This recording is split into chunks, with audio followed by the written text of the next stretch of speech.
Okay, I've started. We have started. Hello, hello, gentlemen. Hi. Hello, Hi. welcome to another episode of this podcast. Yes. Mm-hmm. Can't figure out a name. It's so At hard. this point, it should just be called This Podcast. This And I'm sure that's podcast. already a podcast, but Yeah, I was gonna say probably someone already has that name because it seems unoriginal, but also original at the it same should just be time. This Podcast with a bunch of S's. Add an S every time. It's, Every episode. yeah, Oh, just oh my god. But yeah, hello, welcome. I had to take a sip of my coffee. How you guys doing? Take another sip real quick first. Bobby? I'm tired. Can you take another sip of that coffee real fast? Oh, yeah, that's good. Did that pick up on my mic? No, you would Okay. have to get closer to the mic. Oh, wait. Oh god.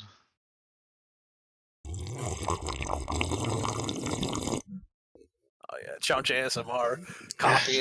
Coffee talk, baby. It's been so long. It really It's been so long. Dude,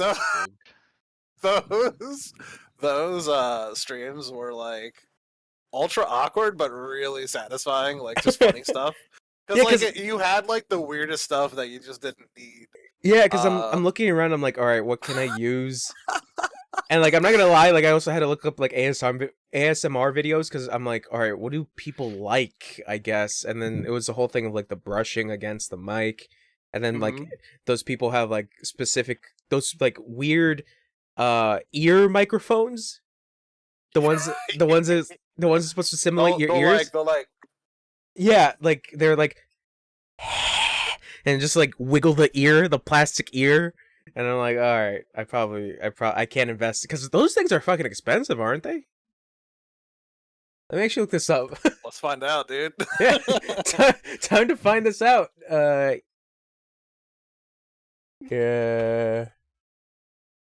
$100. $100. Oh, I $400. Oh, 400. Yeah, I see. Holy shit! And I see one that's like, There's like an entire 2,000. head for $9,000. Holy shit, that is a lot.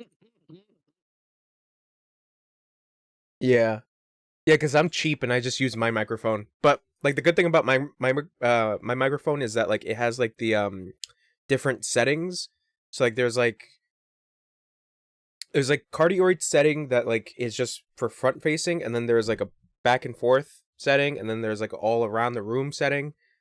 And I forget which one I used. I think it was the back and forth because I did a thing where I used like for like the channel of like per ear. So that's why you can hear on like one side and then the other side. I don't know. It was goofy. ASMR. Don't do it. Is that still popular?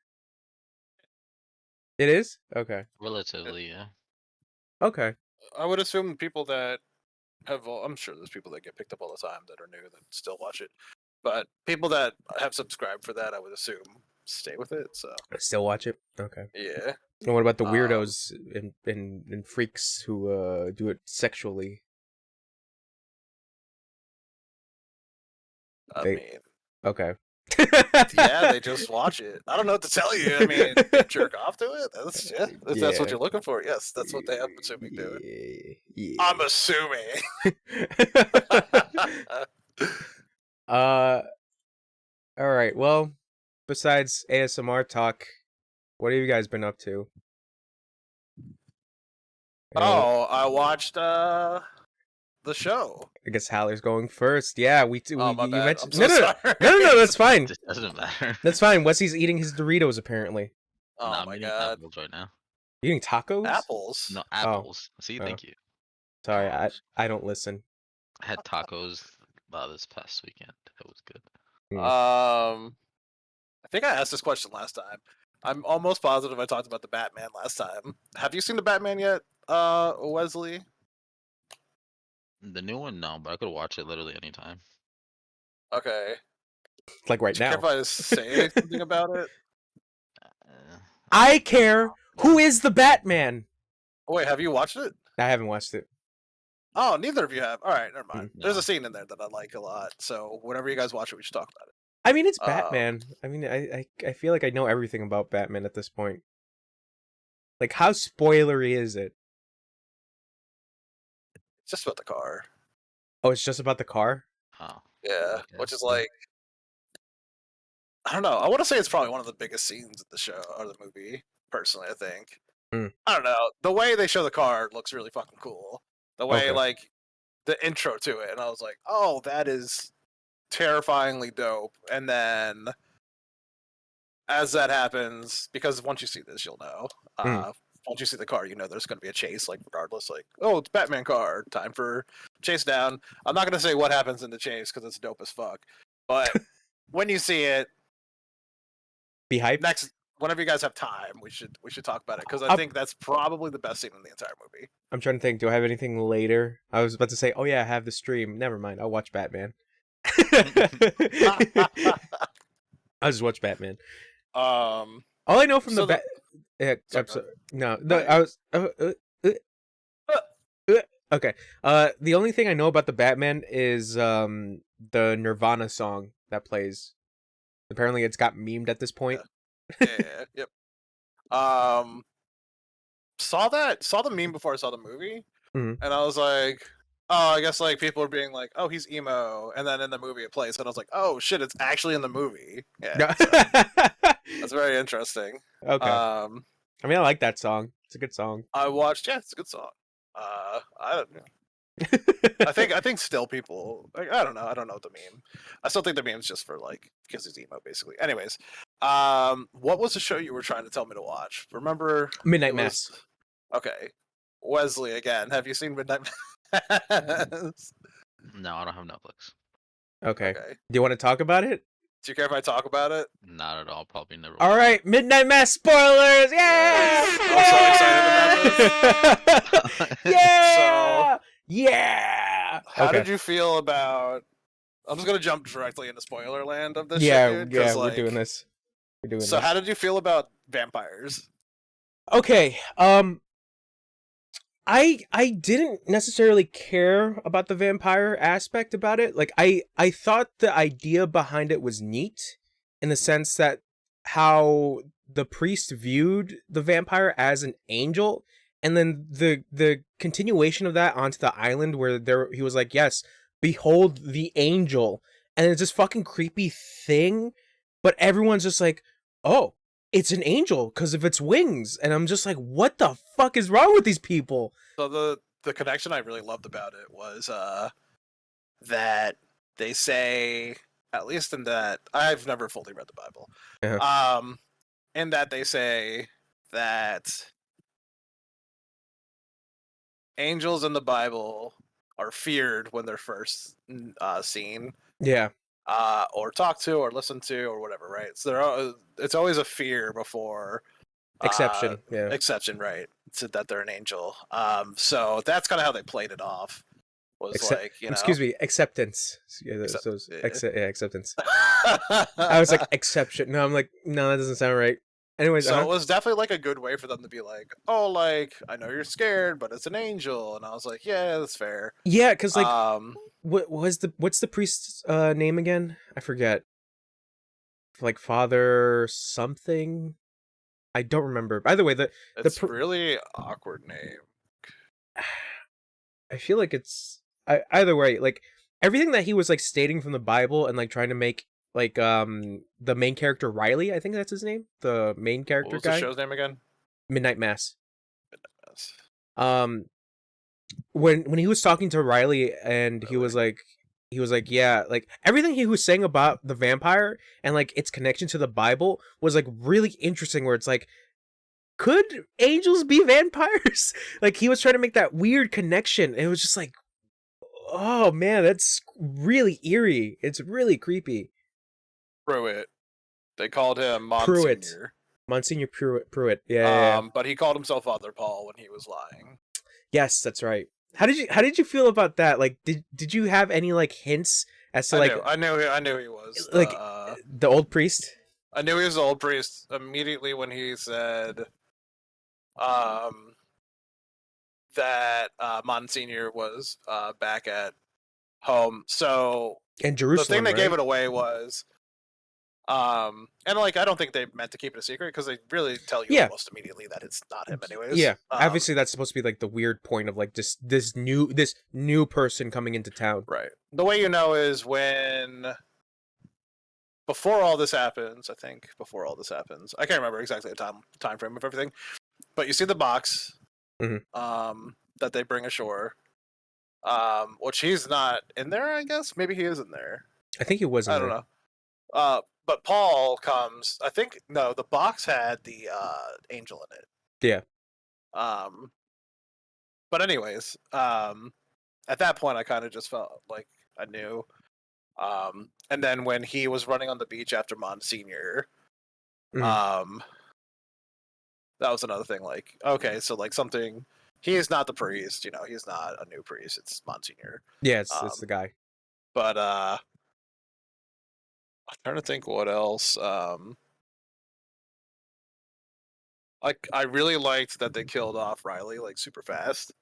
That was so unexpected. I honestly was like, they really, because that's the thing that the first episode like really like points at you. I thought initially that here's Riley, this is the guy you're gonna stay with the entire time, and then what was it, like episode It's like 4. 4 or 5, and he's just Yeah. gone.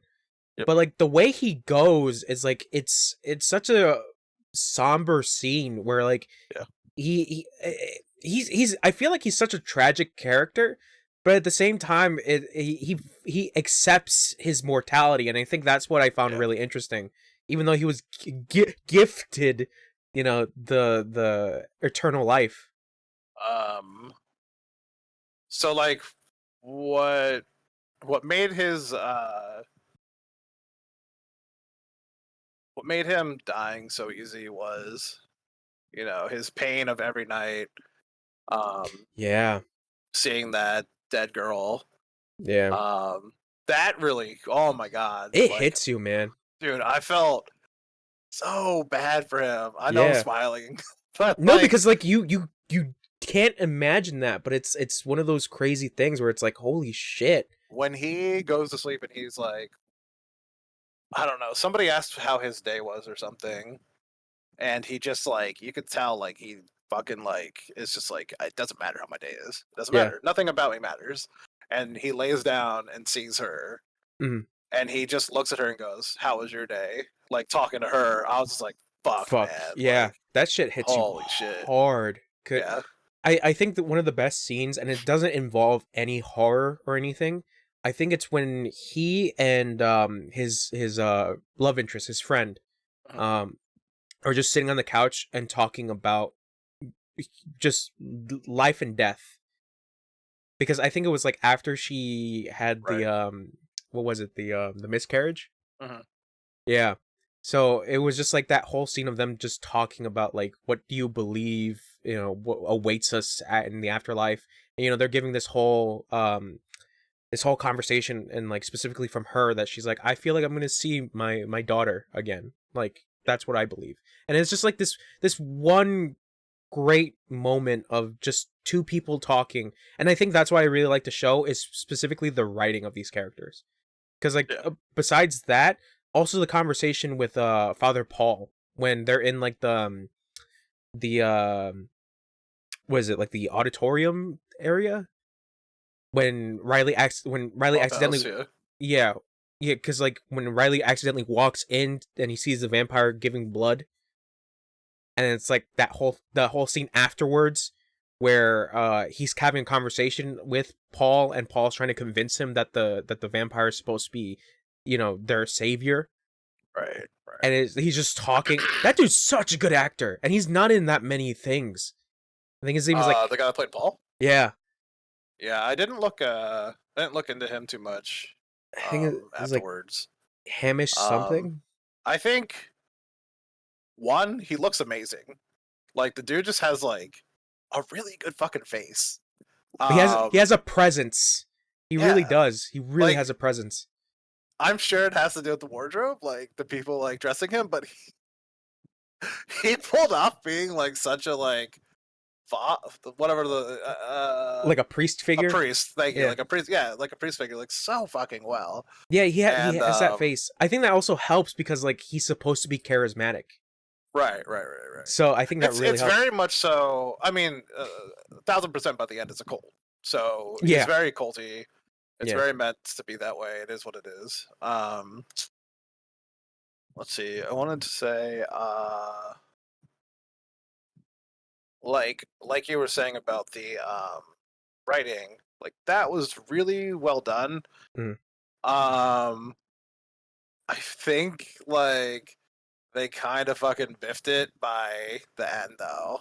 Yeah, the end felt a little weird, but okay, let me ask you this. What specifically did you feel like they miffed it on? So, what I think they fucked up on was the entire time and by he I mean Father Paul, Mhm. was like, we are forever becoming these amazing people. We are the new age Catholic, or not Catholic, the new age, Jesus, fuck. They become vampires. That's pretty much it. Well, not that's not what I'm saying. Is because he doesn't think they're vampires. He thinks that they are Like the blessed chosen. by. Yeah, They like the think they're blessed chosen. by an angel. He thinks that they're blessed by an angel. He thinks that they're the new Catholics, essentially. Yeah, He like thinks that they're the the new the next evolution essentially. Yeah. right. So he thinks that he's getting a blessing from God. He thinks he's giving out, and this is what he really truly believes. Like Yeah. he doesn't think that there's an in between. He doesn't think this is vampirism or whatever you want to call it. Yeah, he's like everybody we evolved, but we can't go in the daylight. All right, just keep Right. that in So I mind. think So I keep think that in if I mind. rewatched it and like paid attention to that more, Mhm. maybe he still has like a little bit of struggling there, and he's kind of like switching his thoughts there, like when he starts burning in the sunlight. Yeah, But even though that was happening, he still seemed like he was like strongly believing this is God's work. I So think. like what the problem for me was by the Mhm. end when he just like hard flips. He Yeah, has because already turned everybody into a vampire yeah, that was inside the church, which is the entire town. yeah, There's a few people here and there that you see, like they go around to the houses and they turn them too, but like that's yeah. again, most of the people were already there. So like my problem is he allows this to happen where everybody turns into a vampire, Hmm. and then almost immediately afterward he's like, "Oh, what have I done?" And like, well, like yeah, I can understand like I mean, his daughter was killed because of the thing that he started. Paul's. Yeah, Who was his daughter again? the doctor. Right. That's why he Trying to hard. think. That's why he hard flips because initially his plan to do all this was specifically for his lover, the old lady, the doctor's mother, and he wanted to have like basically an eternal life with him, his lover, and his daughter. But when his daughter got killed is where he starts to flip. And he realizes that like, oh shit, like what have I done? Like that like it I don't feel like that was brought out hard enough then. Like they didn't really like sell that. I probably have to rewatch it just to see that part again, but that's the part Well, because that I do remember him talking to the lady and being like, "I would have done anything for you. I would have quit." And then like, yeah. it didn't seem too great. Essentially, I don't think the ending was too wonderful. Mhm. I did like, however, her cutting the wings at the end. Oh, Everyone the dies too, so yeah. I think that's one of the most like I wouldn't say surprising things about the ending. It's just I think that's what made me keep going. When especially when like everybody was being turned, it's just like how the fuck is this gonna end? And then obviously I think that's the one hopeful thing is that like they all had a sense of humanity to realize that like what they've done is awful and they just accepted their death. Because don't you remember that some of them did. some of them did because like because I think the one goofy thing was that choir kid and he's going around and he's like biting people like turning them and then at the end Yeah. he's like he tells the guy he's like I just want to be hugged. Can you hug me? And then it's just like, you little shit. All right, and you give him a hug. I don't know about you, but with the Muslim guy, Rahul um, Kohli. yeah, that shit fucking gutted me, bro. When his son wouldn't go with him, Yeah, and that's another like cult thing, man. When they brought the poison out, I was like, "Fuck you." yeah, yeah. It was just like, god damn, man, that it sucks. It sucks. But my thing was, it's crazy because like you've seen Rahul Kohli in Haunting of Bly Manor. He plays the Right. cook, and even then, like he had like some really good moments with him and the other lady, the lady with the shaved head, where they Right. interact. But I feel like in this, he really stands out. Like he really, really stands out. I think this is one of his best performances as I've Yeah. seen. Well, they definitely made him like he was a main character in the movie too, but he definitely felt like he was an important character because he felt like one of the most main characters in this one. yeah, I think what made him interesting and what made him obviously stand out was that his he was part of a different religion. And then that, and then like I said, the writing is so good. Is that like that scene where they're having that conversation with like all the rest of the parents, and like the curriculum that's being taught, and then he talks about his religion, and it's so crazy because it's like that passive aggressiveness from that woman. I forget her name, but like she's also great because like she has that like Cersei effect, where like Cersei from Game of Thrones, that everybody fucking hated Cersei. Yeah. But in real life, like she's such a sweetheart.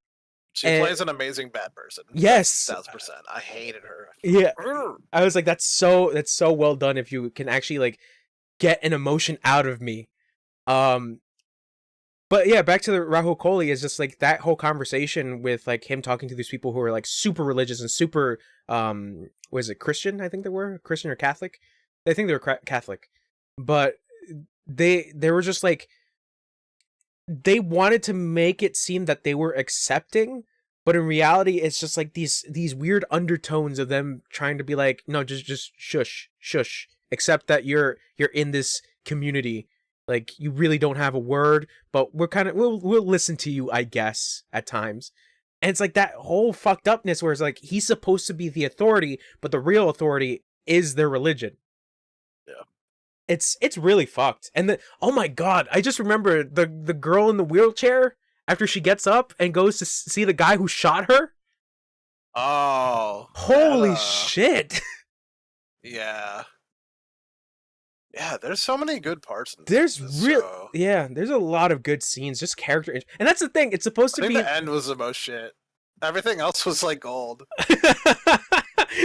You didn't like the part where they're on the boat together and she's like, I can't feel my legs, and then it ends. No. I didn't. That didn't really. And then they smiled at each other after she said, I can't feel my legs. That's interesting though. So the one thing, right? Mm-hmm. So when you found out the vampire was only out at night, right? Mm-hmm. Then you knew it was a vampire, like 1000%. That's over. You know, yeah, that's that specific monster. Yeah. When did you find out that or when did you notice, or did you notice at all that the vampire and the writing was using the hive mind vampire setup? I don't know. So if you remember, he says how the angel speaks to him and he can hear him, and he says he can hear him right now. And if you remember, he said he was being spoken to tell her to walk. So the angel did speak to him. So technically, when you're bitten, or no, I think you have to be bitten. When you convert. I don't think it's when you're drinking the blood. But when you're bitten by the vampire, you can now hear that he owns you basically. Yeah. He can Yeah. tell you what to do. He's I don't know if he can he's the actually head make you do vampire. it. Yeah. Yeah. Right. So there's if you remember like old vampire movies or anything, there's a hive mind actually Yeah. connected to The head vampire the and then his vampires. it's like a They can branch. hear everything. Yeah. Yeah. I It's think insane. Like that was a cool thing. I thought that was yeah. actually something that like I was like, that's a good idea. Like that's also the other thing is that like they essentially don't really have free will, kind of, because like Father Paul was the one that was just like, let me drag this vampire back to my home, because I think that's also the other thing is just like, was he really doing it for the sake of himself, you know, to save his town, or for So the he didn't vampire? have to bring the vampire. Yeah, there was that. He didn't have to. He just had to drink blood. So I actually think he thought he was going to do good. Yeah, because he is now younger. He reverted his age. Mm-hmm. He's stronger. He's better. Everything, right? That's another cool thing, by the way, is that he became younger. Usually, when it's talked about being turned into a vampire, it's not you become younger. You stay the age you were. Yeah, because what did something do that? Oh, True Blood. That's what it was. Okay, I never watched True Blood. True Blood. Did they revert age? No, they stayed the age that they were converting Right. into vampires. Yeah, because that was the whole thing with True Blood. Was I think they had one particular character that was like this schlubby 40-something-year-old dude, and then he was like, I fucking regret being converted, because he's like, you don't get anything afterwards. Like, Yeah. you're just the same, but you need to drink blood. I definitely like the idea. I don't know if that's original or not. That might be something that somebody already did.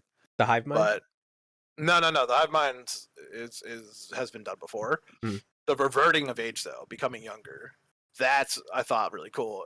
And technically, what they said, I think, in there was you become the furthest back you'll go is what your age was when you were at your prime, basically, like the strongest, the best feeling. How'd you feel about the old age makeup for like the doctor's mom? I thought it was great. She looked old as fuck. Yeah, At the beginning. yeah. Although I don't even know if they used different actors. Honestly, I don't know if they were two different people. No, it's the same actress, but like in old age makeup when you originally see her, and then like as she like drinks the blood, she I think gets like in the middle of her becoming younger and older, you can tell like but this kind is of shitty makeup. But that's also the goofy thing is that like everybody in the town sees her and they're like, doesn't she look like younger? And it's like nobody's questioning that she's like almost the same age as her daughter. Well, you have to remember the reason that nobody's questioning it is because there's a guy saying that this is God's work. That is true. That is true. And at this point, they're all like, oh well. Yeah, I mean the only person that was questioning. We also want this. Yeah, we also want to be super cool young. But I think like the only people that were questioning it was obviously the doctor. Is her name Beth, the pregnant lady? Don't remember. I believe so. Yeah. And Rahul Kohli, the sheriff. Like those were the only people that were like really questioning it. Like I think Rahul wasn't like in the beginning. He was just like whatever. No, not at the beginning, but like obviously when like things started to pick up. Like those were the people that questioned it. But I think that was a really good idea to have it in like this like isolated area that you didn't even know existed. Apparently it is an actual island. It's a man-made island. And it's sinking. So that shit is happening. Yeah, but yeah, it's but I like that the setting is like this weird island that like it's all fishermen. But like the business is like going down. What they call themselves, like watermen? I don't remember. Yeah, they called themselves something weird, but it was definitely funny because they didn't say fishermen. I think they said watermen. Watermen, like, yeah. They definitely called themselves something else completely. I was like, y'all fish, bro. I guess like if you're gonna like generalize it instead of just being fish, it's also crab and this and that. Then I guess you're watermen, but I don't know. I think now I want to look up the name. Go ahead. I'm listening. Sorry. No, it's like I think that was perfect to have that be like kind of like the environment of that place, was that like this fishing area that used to be pretty well off is like now like just economically dying. Like you see like all like people are moving out, like that's also mentioned. So I feel like having Father Paul be like, I can be your savior to like obviously these people who are super vulnerable was like such an interesting thing to see. Because they obviously put their faith into him, into being like, you can save us, you know, because we're all not doing so great. Damn, son. Damn. Like, I think they really thought like that was gonna be their savior, like you said, because they're not doing great. The entirety of it really is like a story of like you're in such bad times, you're willing to like Yeah, dude. just throw your fucking Your all into humanity something. aside, yeah. I think that's also the other message as well, is like the acceptance of your mortality. I think is another thing, or like Right. your imperfections. And I'm obviously it hit home with the girl on the boat saying that she can't feel her legs, but you know, Yeah, I guess. I mean, I get what you're saying, but like, I don't know. That shit just wasn't super impactful for me, I guess. I mean, I thought I kind of liked the scene where they were all like waiting for the sun and they were all singing. Dude. Oh, what was that? So remember I told you I couldn't finish oh man, the A24 movie with what's his name? Denzel Washington. And it's in Oh, Shakespeare. Tragedy of Macbeth. Okay, remember I said I couldn't finish that because of The writing? the right. Well, yeah, Shakespearean, right? Mhm. So I was like, I can't do it. I can't do it. So I found myself watching this, and every time I had to hear them, read scripture or quote scripture, I was just like, I might turn this off. I might turn it off because I hate it so much. I hate having to hear. You that hate shit, the bro. good word of God. Dude, I hated going to church when I was younger and having to like recite and listen, and Nah, I get you. it's so wordy. The stuff. Bro, imagine that in Spanish, because that was the shit I had to go through. I feel like it would be the same, no? Like it's just It so was wordy. yeah. There's so It's much like yeah. And I'm just there in the fucking seat, just like. So like if it was more straightforward and they were just like, if they were like, God did this thing and it's okay, like to be this way if you do this thing, but don't do this thing because it's bad, right? So do this thing, it's good. Don't do this thing, it's bad. Yeah. Straight up, just give me the example. But like when we're listening or talking in church, it's and the God gave and God gave them water and it was good. And then he also drank the water and it was good. And then they all bathed in the water and it was good. I'm like, bro, just say water's good. I don't care. I think that's what they did with Father Paul, because Father Paul had like moments where like he just like took a bit of the scripture and just like explained it from his own perspective. Because it wasn't Yeah, there were parts that were great about like religion and yeah. going into his own 'Cause like perspective and stuff, which was cool. That's fine. I think that's why they did that as well, so like people wouldn't be so turned off from like him talking about like straight up from the Bible. Like they needed like his own. But they did do it sometimes, They did. and They I did. fucking hated it. They're It was like, more so when it was the annoying helping person. oh yeah, but that's and I also. just fuck. But that's I think that's also perfect because she's one of those people that like Yeah. are like highly religious and just like thinks that she's above people because of the fact that she reads from the Bible. Yeah. And it's like, okay, they did it really well if you really think about it. Overall, Good show. I'd give it like a 4 out of 5. Okay. The fucking end ruined it. If the end was better, I'd call it a 5 out of 5. But personally for me, it's a 5 out of 5.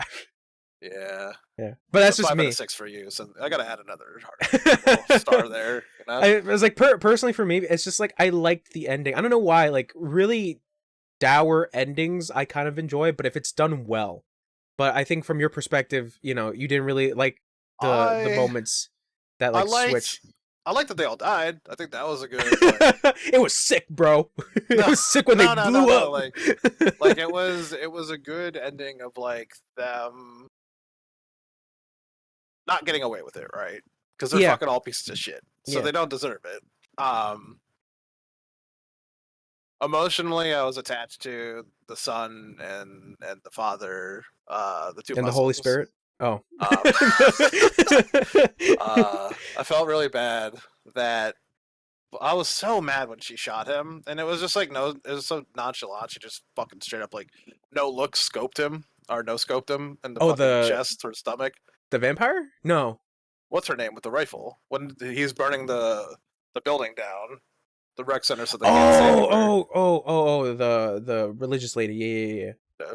Yeah, where she was like, well, no, like what? Oh, Haler went dark.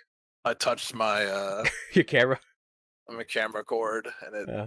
really just went away. Turn on camera. There we go. No, Let me touch this again real quick just to make sure. Yeah. Just like going off from that is like you can from that moment. Originally it wasn't her that was gonna shoot him. It was a guy. It was like one of the big guys with the beard that was going to shoot him, and she was like, "Shoot him," and he was like, "I don't think I can do that," and then she just grabbed the gun away from him and shot him. And it's just like, Jesus Christ, you see how crazy this person is. But either way, like she was crazy from like the get-go, to be honest. I'm trying to think. I think the other thing that I kind of thought was kind of cool was when the baby disappeared. I thought that was just like, whoa, that shit could happen. Like the baby was just reverse aging. Yeah, where it's like, but that's also the cool part about the reverse aging shit, where it's just like the consumption of the vampire blood does something to the fetus. It just like makes it disappear. So what they were saying was it was her, right, that was like feeding off from the baby, wasn't it something like that? So they were saying that it the doctor said it's basically a virus. And I can't remember this is exactly what she said. I think she said it's already hard enough for women to have babies now because your body already thinks when you have a baby it's something they're trying to fight against, which I don't think that's true. Maybe I got that wrong. She is a doctor. I will trust this fictional doctor woman. I exactly don't remember what they said, but what they were trying to get at for the virus from the vampire stuff is that they were saying that it's a virus in your blood that does fight basically having a child. That's right. Yeah. Her body, because of drinking the vampire blood, it like increased her immunity, I think, and her body was the one that fought off the baby, and like that made the baby disappear. And I don't think that she miscarried because she said she didn't miscarry, which they said like you would have noticed. Yeah. You would have noticed she miscarried. So yeah, the baby basically just got absorbed or something. Yeah, something of that sort. The baby's just gone. Yeah. That's all it is. Yeah. Man.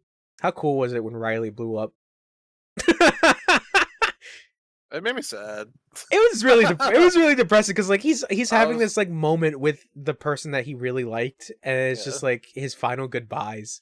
It's like he doesn't even... Her scream though when she watched it, was like horrifying. She's such a good actor right there. Dude. Yeah, I was like, holy shit! Like that is like blood curdling screams. Because like it's also because you're seeing the person that you care for just disintegrate, not even disintegrate, just explode and like fucking enveloped in fire.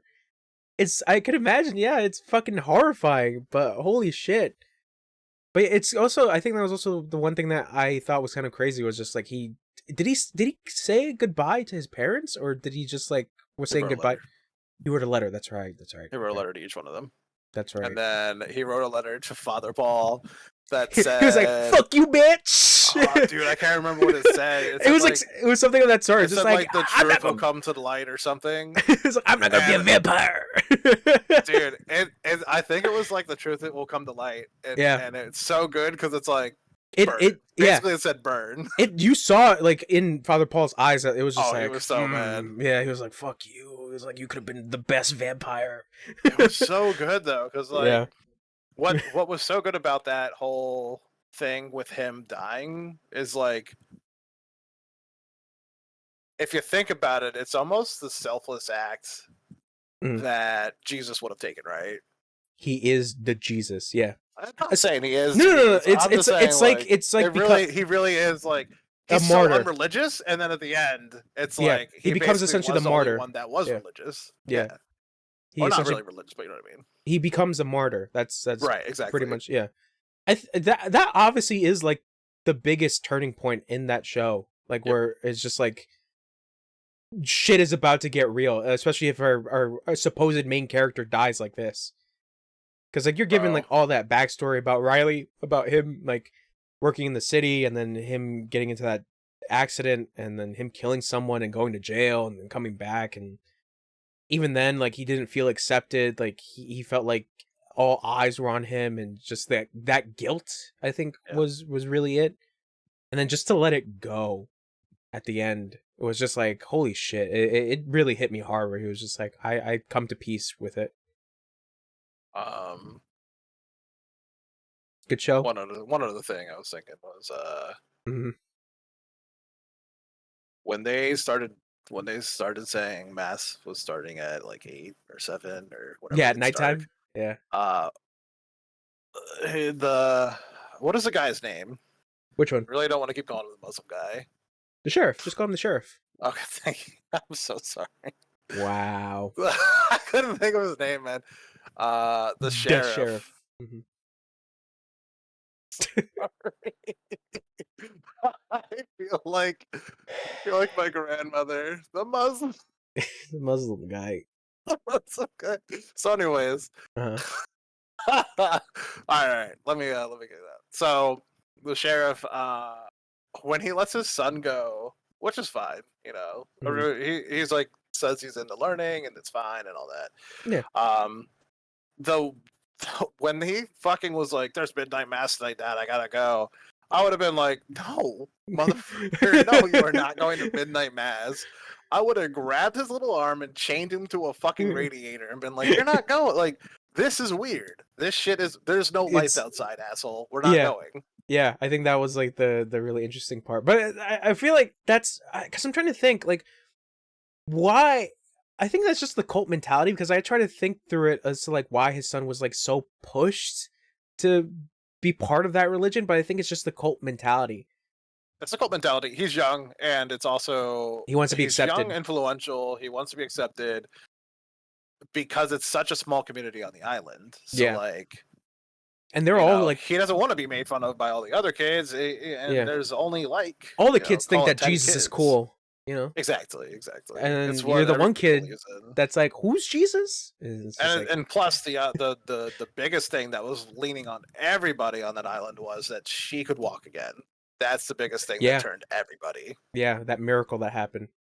Yeah, man, it's crazy because like initially, because coming from the guy who wrote Haunting of Hill House, I was like, is it gonna be like super scary? House, bro.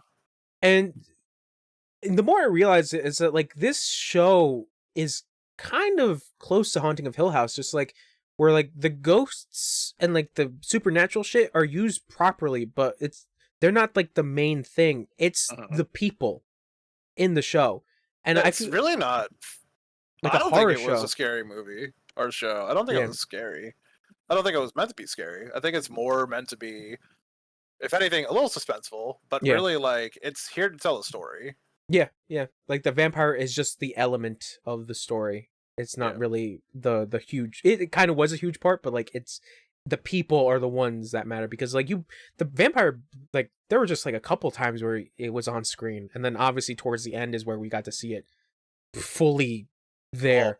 Well, it's not gross. I don't know why. I just gotta chill. But at the same time, thinking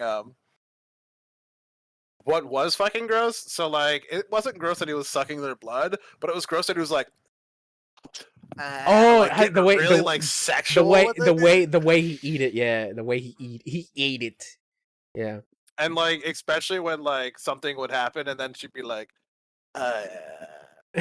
she just grabbed his head. It was just very sexual in my opinion. It was very awkward, very weird. I couldn't like get behind it. I was like, no. It's hot. It made me feel like when what's his name? I talk about this all the fucking time. I hate this guy. I think it's gross. whatever that football player's name is that made his son kiss him in an interview, and it makes me feel so gross. I hate it. Tom Brady? Yes. Because like, did you see the picture of him and his dad kissing each other on the lips? Don't tell me that. This little old decrepit man. This is like the vampire, little old decrepit leathery man kissing. Dad kiss. Fucking gross. What the fuck? There's so many pictures of it.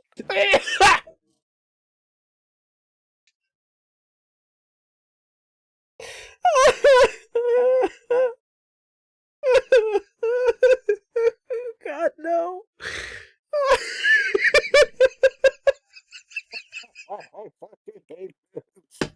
I hate it so much. I fucking can't. Bro. Fuck. Oh my fucking god. This is I can't. I'm closing this fuck out. Because now you can only think about the vampire going. No, I don't. This is worse than the vampire's fine now. Yeah. The vampire's completely fine. There you go. There you I go. need vampire makeout scenes. I don't really care. All right, let me get away from that Tom Brady shit, please. So I just looked before this. I looked up watermen. I just sent it to you in there. It's the definition is men and women who make a living fishing, crabbing, oystering on the Chesapeake Bay are called watermen. Were they in the Chesapeake Bay? I think they were. Yeah, it was like an Really? island. Yeah, like an island off it.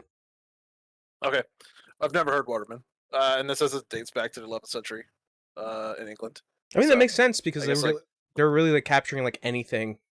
Because I remember that was like one of the things that like Right. Yeah. They had crabs at one point, and they were Yeah. talking about like I think maybe not tuna, but definitely fish. yeah, fish and like other stuff to catch. Anyways, I mean, honestly, yeah, like I'd probably give it a 5. It is good. Talking to you about the end does like kind of like solidified more so that it was good, but like I kind of want to something rewatch about it. it. Something about it definitely had me like kind of like not all in at the end. I guess. I think the burning was cool. I'm happy they did that. They burned the boats to make sure they couldn't get across. They burned the houses, so they had, they did Yeah. all the stuff. They did the work, especially because they knew they were going to die. They were like, if we're going to die, at least we take them with us, basically. Yeah, I And think that that's was the true Christian way. Yeah, I think that was the goofy part. Was just like, yeah. I think that was the goofy part. Was just like they were burning down houses, and these idiots later on were just like, "Oh shit, we need shelter." Well, they knew. So, like, what they were trying to do Is like flush people out essentially. well, not even just flush them out. They were trying. Well, yeah, I guess partially that. They wanted to get the rest of them into their vampire cult, and then the last thing they were going to do was keep one place standing so that they had a place to stay, I thought that was and force everybody to live with them. yeah. Okay. Right? Yeah. They were That's so forcing you to basically be together. yeah, as like a community. Yeah. Again, it really kind of like brings in the whole Catholicism. Yeah, and then these idiots didn't realize that place could get burnt. I guess they thought like nobody would want to die, but that's kind of like how like the martyr shit Yeah. from Riley kind of plays in, right? Like Mhm. if one person's willing to kill themselves so greater good, why wouldn't everybody want to do it? Yeah, that is true. I think it's such a really good like slow burn kind of show, to be honest. Definitely. I think it's worth it. I think anybody that enjoyed Hill House or anything else, I don't even know, man. I don't even think you needed to watch any of those. You don't, obviously. Like, No, it's not a no. continuation.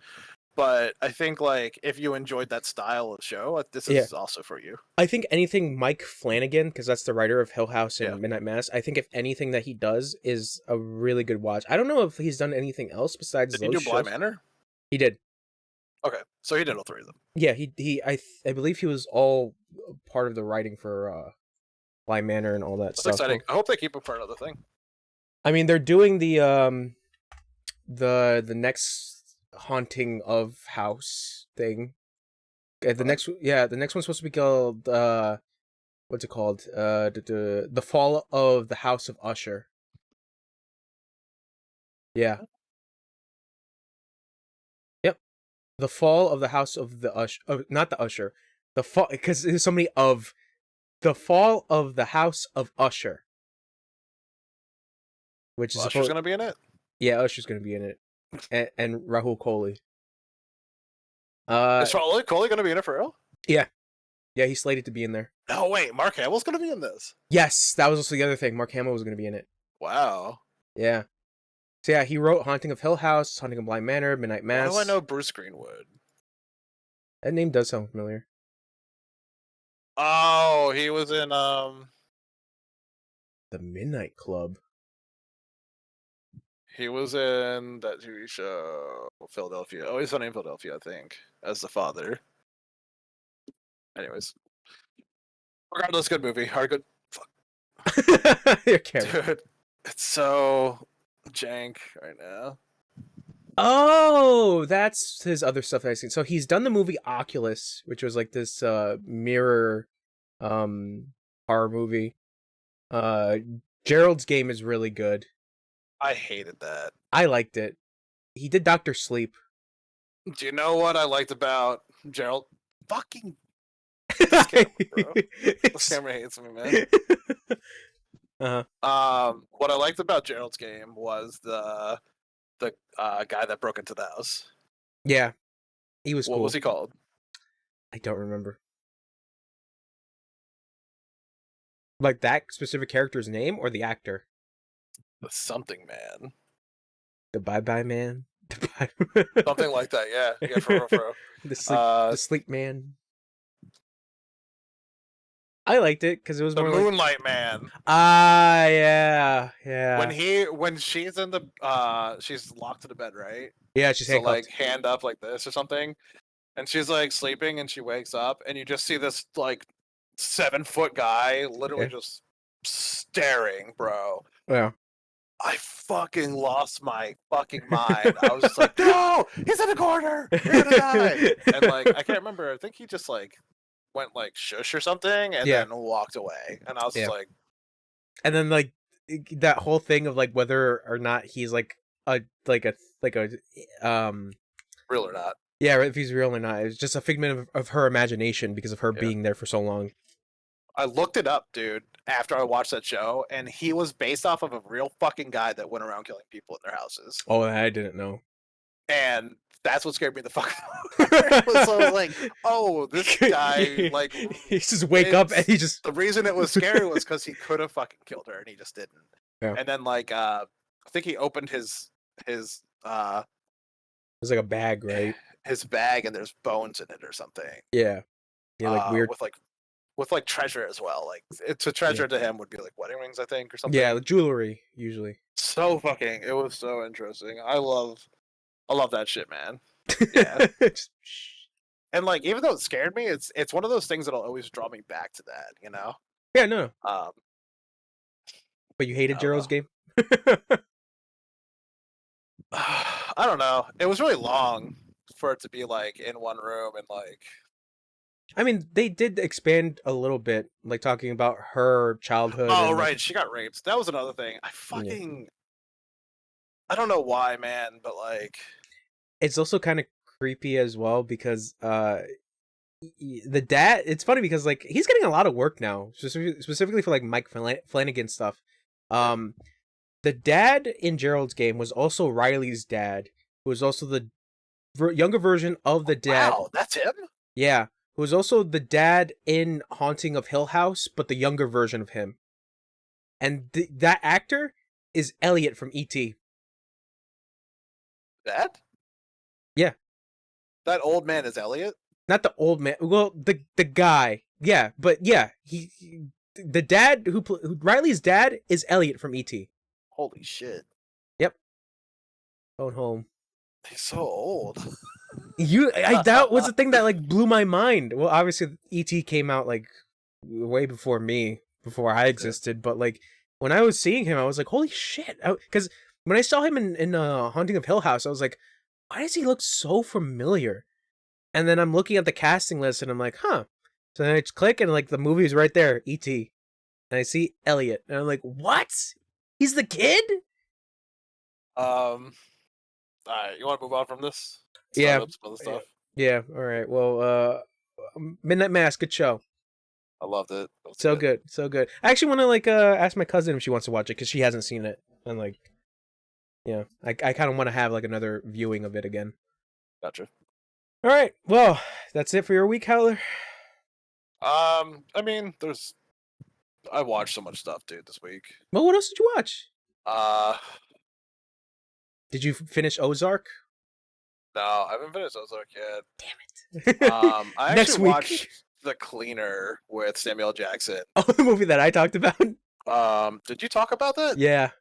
Okay, Yeah. I couldn't remember why I was thinking about it. It just came on Netflix, bro. Like, It's a movie from 2007, which was weird. I don't It's know just, how like, long there. it's been on Netflix, but I just like looked it up after you talked about it. Couldn't find a place to watch it, and then a few days ago, it was just on Netflix, and I was like, oh, okay, like, Mhm. I watched it, and like, what's interesting about that movie is that somebody made a movie about the people that cleaned up after a crime scene, I thought that was the and interesting I part, yeah. never thought that that would happen. It was good. I enjoyed it. I It thought was- it was cool. it was I don't okay. think it was 5 stars. I No, think, like, it's a very one like and a half or two. it's a very okay movie because like even the premise was interesting where it's just like, all right, you have Samuel L. Jackson cleaning up after crime scene murders, and then he gets called for one job, and then to get the confirmation that he did his job, the person that he goes to see is like, I don't know what job you're talking about, and then he realizes that shit, like, I fucked up.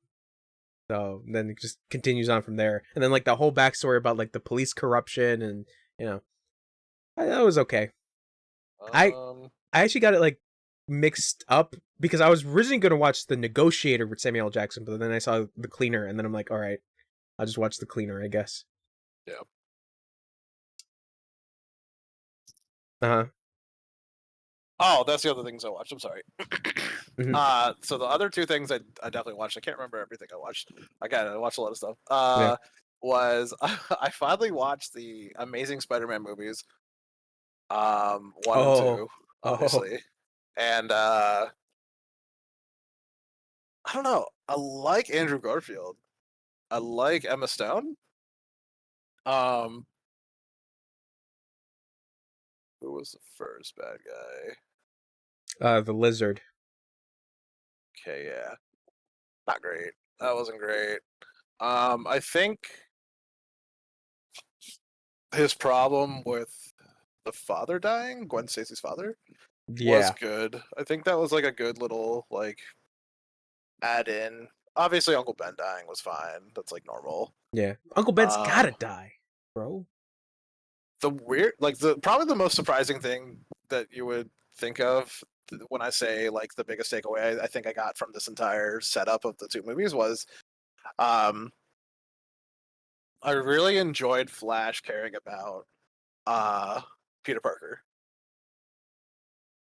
Oh God. Flash is the guy that beats him up in high Yeah. school. Flash Thompson. Yeah. Yeah. So Huh. he comes in to school.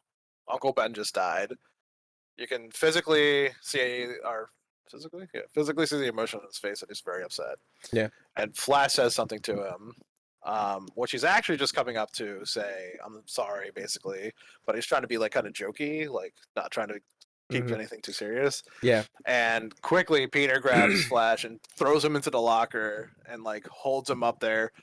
And he's like, "Feels good, doesn't it?" And he slowly lets him down, and he goes, "It's okay, man. Like I get it. Mhm. Uh, I'm sorry about your uncle." And I was just like, man, what a fucking like great person. Like usually, from the other Spider-Man movies, and I don't know about the comic books, but like Mhm. he's always just an asshole, doesn't care anything about him. Yeah. I mean, they So tried to do that with like the Tom Holland Spider-Man, or like the kid who's supposed to play Flash is like the biggest Spider-Man fanboy, and he like still like kind of bullies Peter, even though he's like, I'm best friends with Spider-Man. Yeah, it's um, I only saw the first Amazing Spider-Man movie. I never saw the second one. bro. Whoever plays Goblin is fucking ass. I don't think that's his fault. I think they needed to cast somebody else. That's their own fault for casting a bad person. Also, Sony sucks at fucking everything they do. Mm. Um, It's personal opinion. Nothing No, against no, like no, if no. you. Yeah, I yeah. think No. it's at least as far as superhero movies go, they're so bad at doing it. But what about Morbius or Venom? Venom was actually pretty okay, I but I also think Fringe was in on that. No, okay. so yeah, I don't know. Jamie Foxx again. Don't think it was his fault. I just don't think it was. I liked Jamie Foxx when he was playing as a human, and when they turned him into Electro, it just looked like bad CGI. I didn't really like Was how it looked. wasn't he just all CGI? Like once he turned Electro, Right? Yeah. he was like all blue. Yeah, it just looked really bad. I think Okay, they could have done way better. I think like like 1,000% what Marvel's doing now, I they was gonna would have say, made him look really good. did you watch No Way Home? No, not yet. Okay, You okay. can I already know like he Yeah, they're shows like up. I already all know the those three guys. Spider-Man. Yeah, 3 Spider-Men. Too many Spider-Men. Yeah, I think that design of Electro was way better. You know, because it's just the dude, but with like this like cool electrical kind of suit Yeah. or I have to vest. see it because I have no idea. Yeah. I could actually probably look it up right now. But that was pretty much my week of like things I watched. Other than that, I played League of Legends. Pretty awesome. In case I you're wondering. I believe you. No, I believe you. Of course. All right, Wesley, you got anything? You should lead with League. Go ahead. Not much. This fucking league is dumb. Always getting full rotated on by teams. You know, it's fun times. It's true. Mm-hmm. Um, fucking got a job and I start technically tomorrow with paperwork. Oh, damn. Nice. Nope. Nice. Yeah. Anything else? So you know, I could finally buy those video games again. Finally, after years of not buying. Exactly. Yeah. What's the first video game you're gonna buy? Scooby Doo. Probably Tiny Tina. Oh You're not God. gonna get Scooby Doo on Game Boy Advance? No, what the fuck? Oh God. Gotta get that Wonderland, man. God, Tiny Tina. let me know how that is. I'll wait I for a will. discount. I will wait for a discount. It's on sale on Epic for like 20% off. No, I'm okay. I'm fine. I'll wait. I mean, I'll, these I'll discount. That's a discount. I mean, I'll wait for a bigger discount, like when it's like $20. Wow. Yeah. Okay. You'll see that in like a year and a half. So. I'm fine. Mhm. I'm fine. Yeah. I got shit to play. Oh no, I completely agree. There's nothing out right now that I'm like super excited for. So. Yeah, I like right now. There's the the Golden Week sale, which is like all like Japanese games. It's going on yeah. both Steam and PlayStation. So there's a couple things that like caught my eye, but I have to really think about it. Specifically, Monster Hunter Rise on PC. Oh my god. Dude, it's $25. That's actually really cheap. I know, but like the expansion is coming out, I think, in a couple months. So there's a part of me that's like, do I get it with the expansion or do I wait? Just get the game now, play it, and then once the expansion is out, I'll just cop it. But that's just me. So yeah, anything else, Wesley? Nothing really, to be honest. Nothing really. So how about that? How about that job? What about it? What kind of job is it? I work with food. You work with food? Yeah. Like touching the food? Probably. Okay. Touch. I mean, regardless, like any aspect of said job, I'll be working with food. Touch food. Yeah. Okay. Well, you heard it here, folks. Wesley's a food toucher. Oh my god. Okay, that's good. When do you start? Tomorrow I start with paperwork. So Paperwork. like the filling out like all of my required stuff like IDs and stuff like that, getting my Oh, uniform. gotcha. Okay, that's good. Yeah. That's good. I gotta find me something. I mean, the places are hiring depending on what you want. Like at this point, I can't be picky, so I'm like literally just doing whatever. I'm picky. Oh, that sounds like a you problem. Yeah. Mm. Okay. Well, I guess that's both your guys' week. Time for me. Damn it.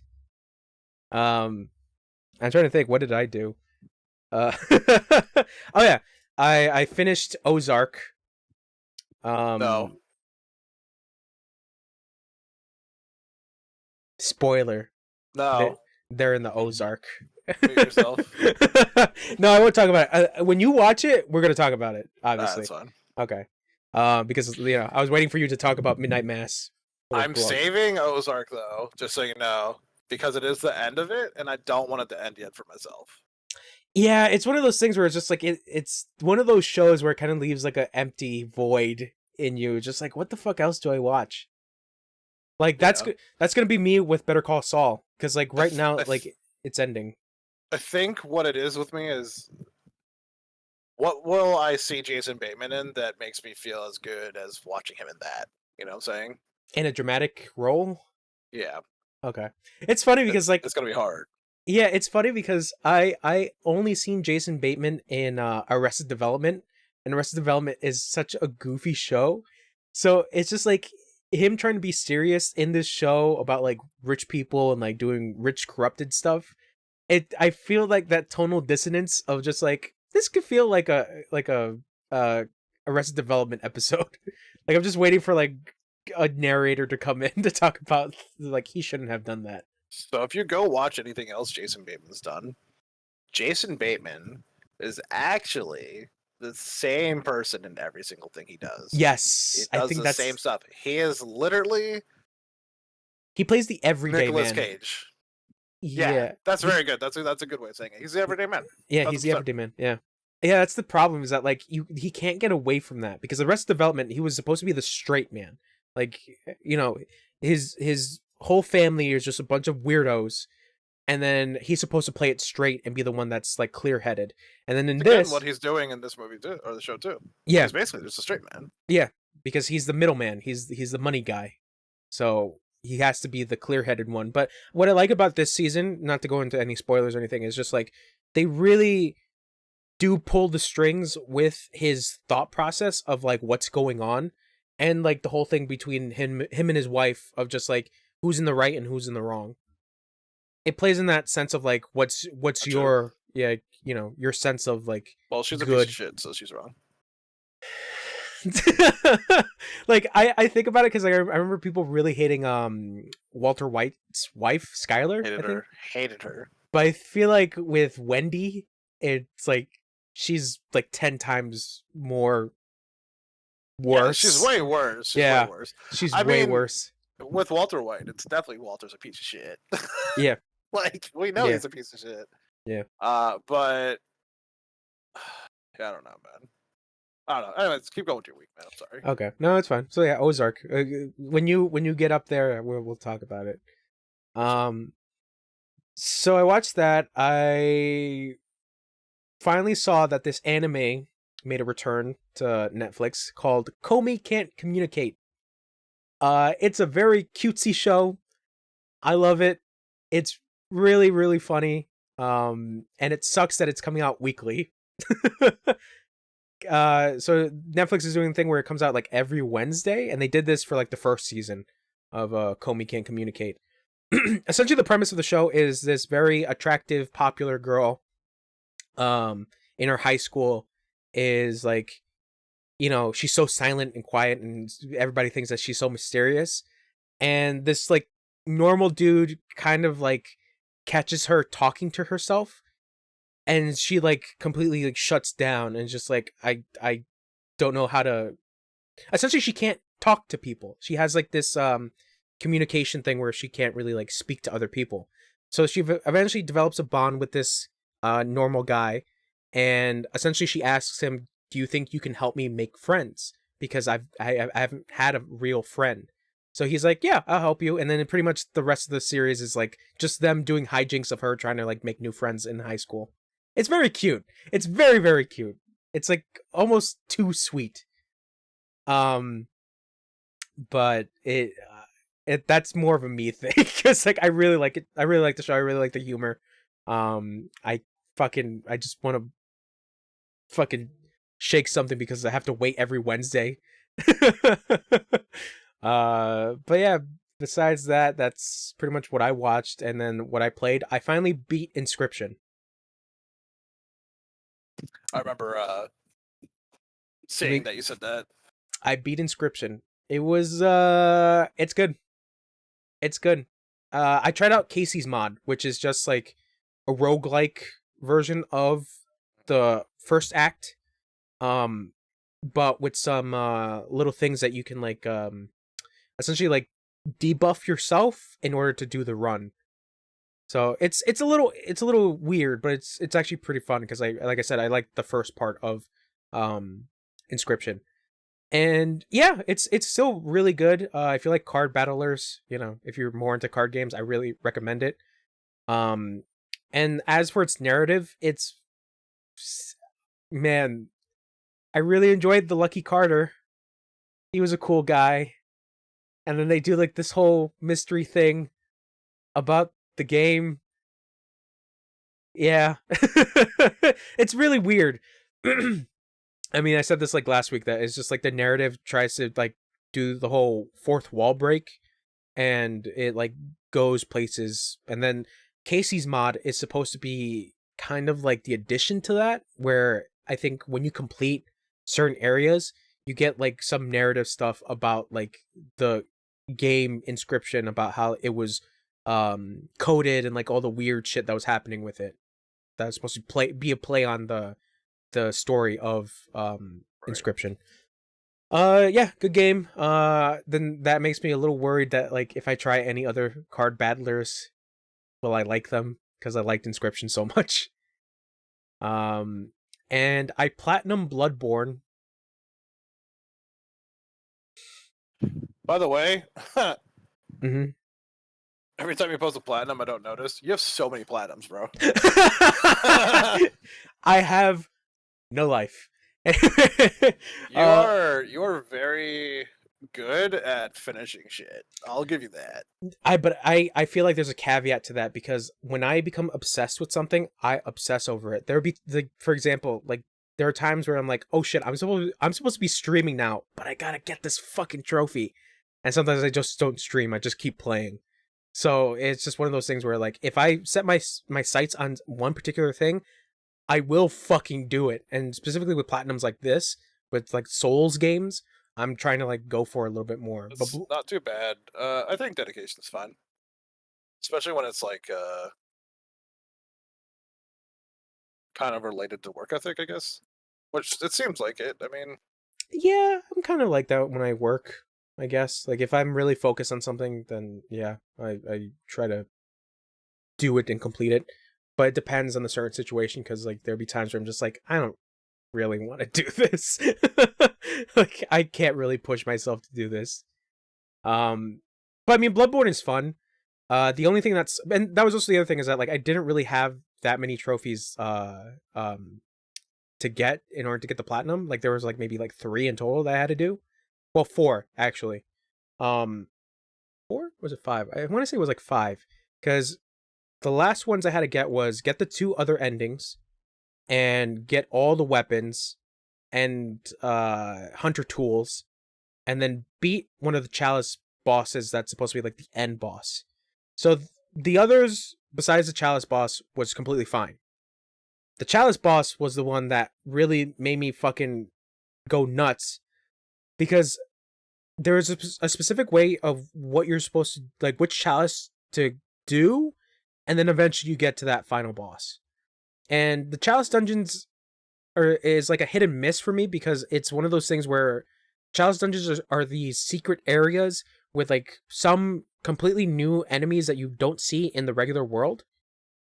And it's just like, damn, like why cut it to just this one particular thing? And I didn't like it, but it was still kind of fun.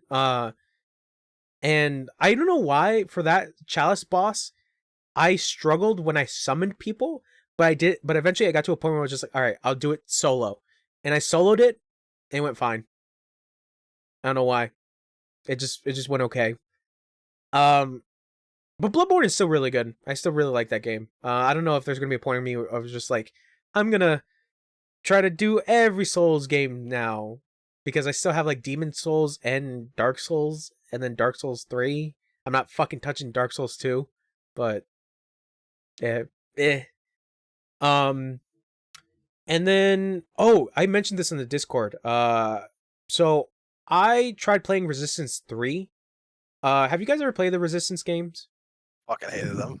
No. Okay, they're really meh. The first two were really meh. I'm playing 3. 3 is kind of meh. And it's also weird because it's also from Insomniac, where it's like, man, it's a good thing they're just doing Spider-Man and Ratchet and Clank now. Because, like, Resistance, I felt like was not going to be a series that was going to, like, live that long.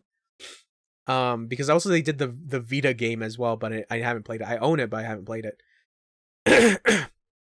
Basically, what the thing that I was having issue with was in Resistance 3, there's a magnum that you use.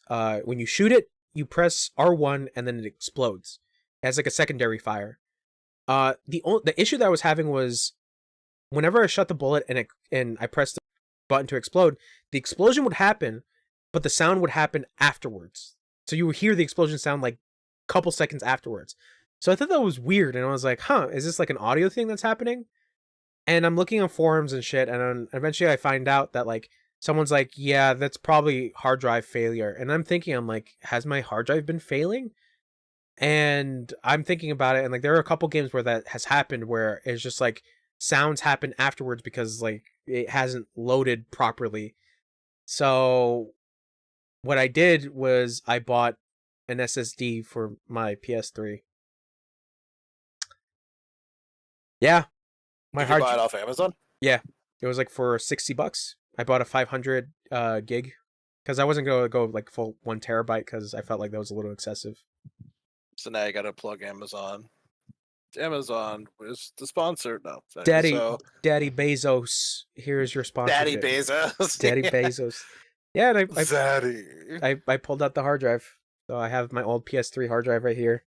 Yeah. And I switched it out, and yeah, it's fucking nuts how well the SSD. I mean, it's an SSD, so that works. And I'm thinking, I'm like, do I upgrade my PS4?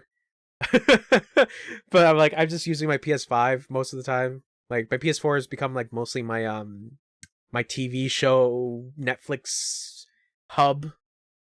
So Right. oh, and it was also a bitch to get the fucking update file on the flash drive because I was running into situations where like I have it in the flash drive, I'm doing the steps that it needs to be done. I plug it into my PS3 and my PS3 is like, nah, bro, we can't find your flash drive.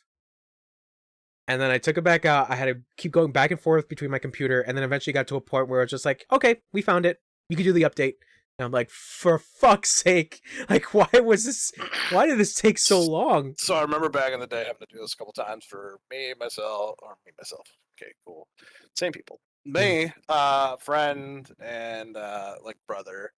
Um, the problem most of the time with updating or trying to get the USB drive to work is when you make the file, you already know this because you did it. It has to be in all capitals. Yeah. Update, and then inside that has to be the actual update The file. PUP And then I file. think before that, it has to be inside of a thing called PS3. I can't remember exactly how it works, but there's two files you got to have it in, and then inside the last file is the actual file itself, or inside the last folder is the actual file itself.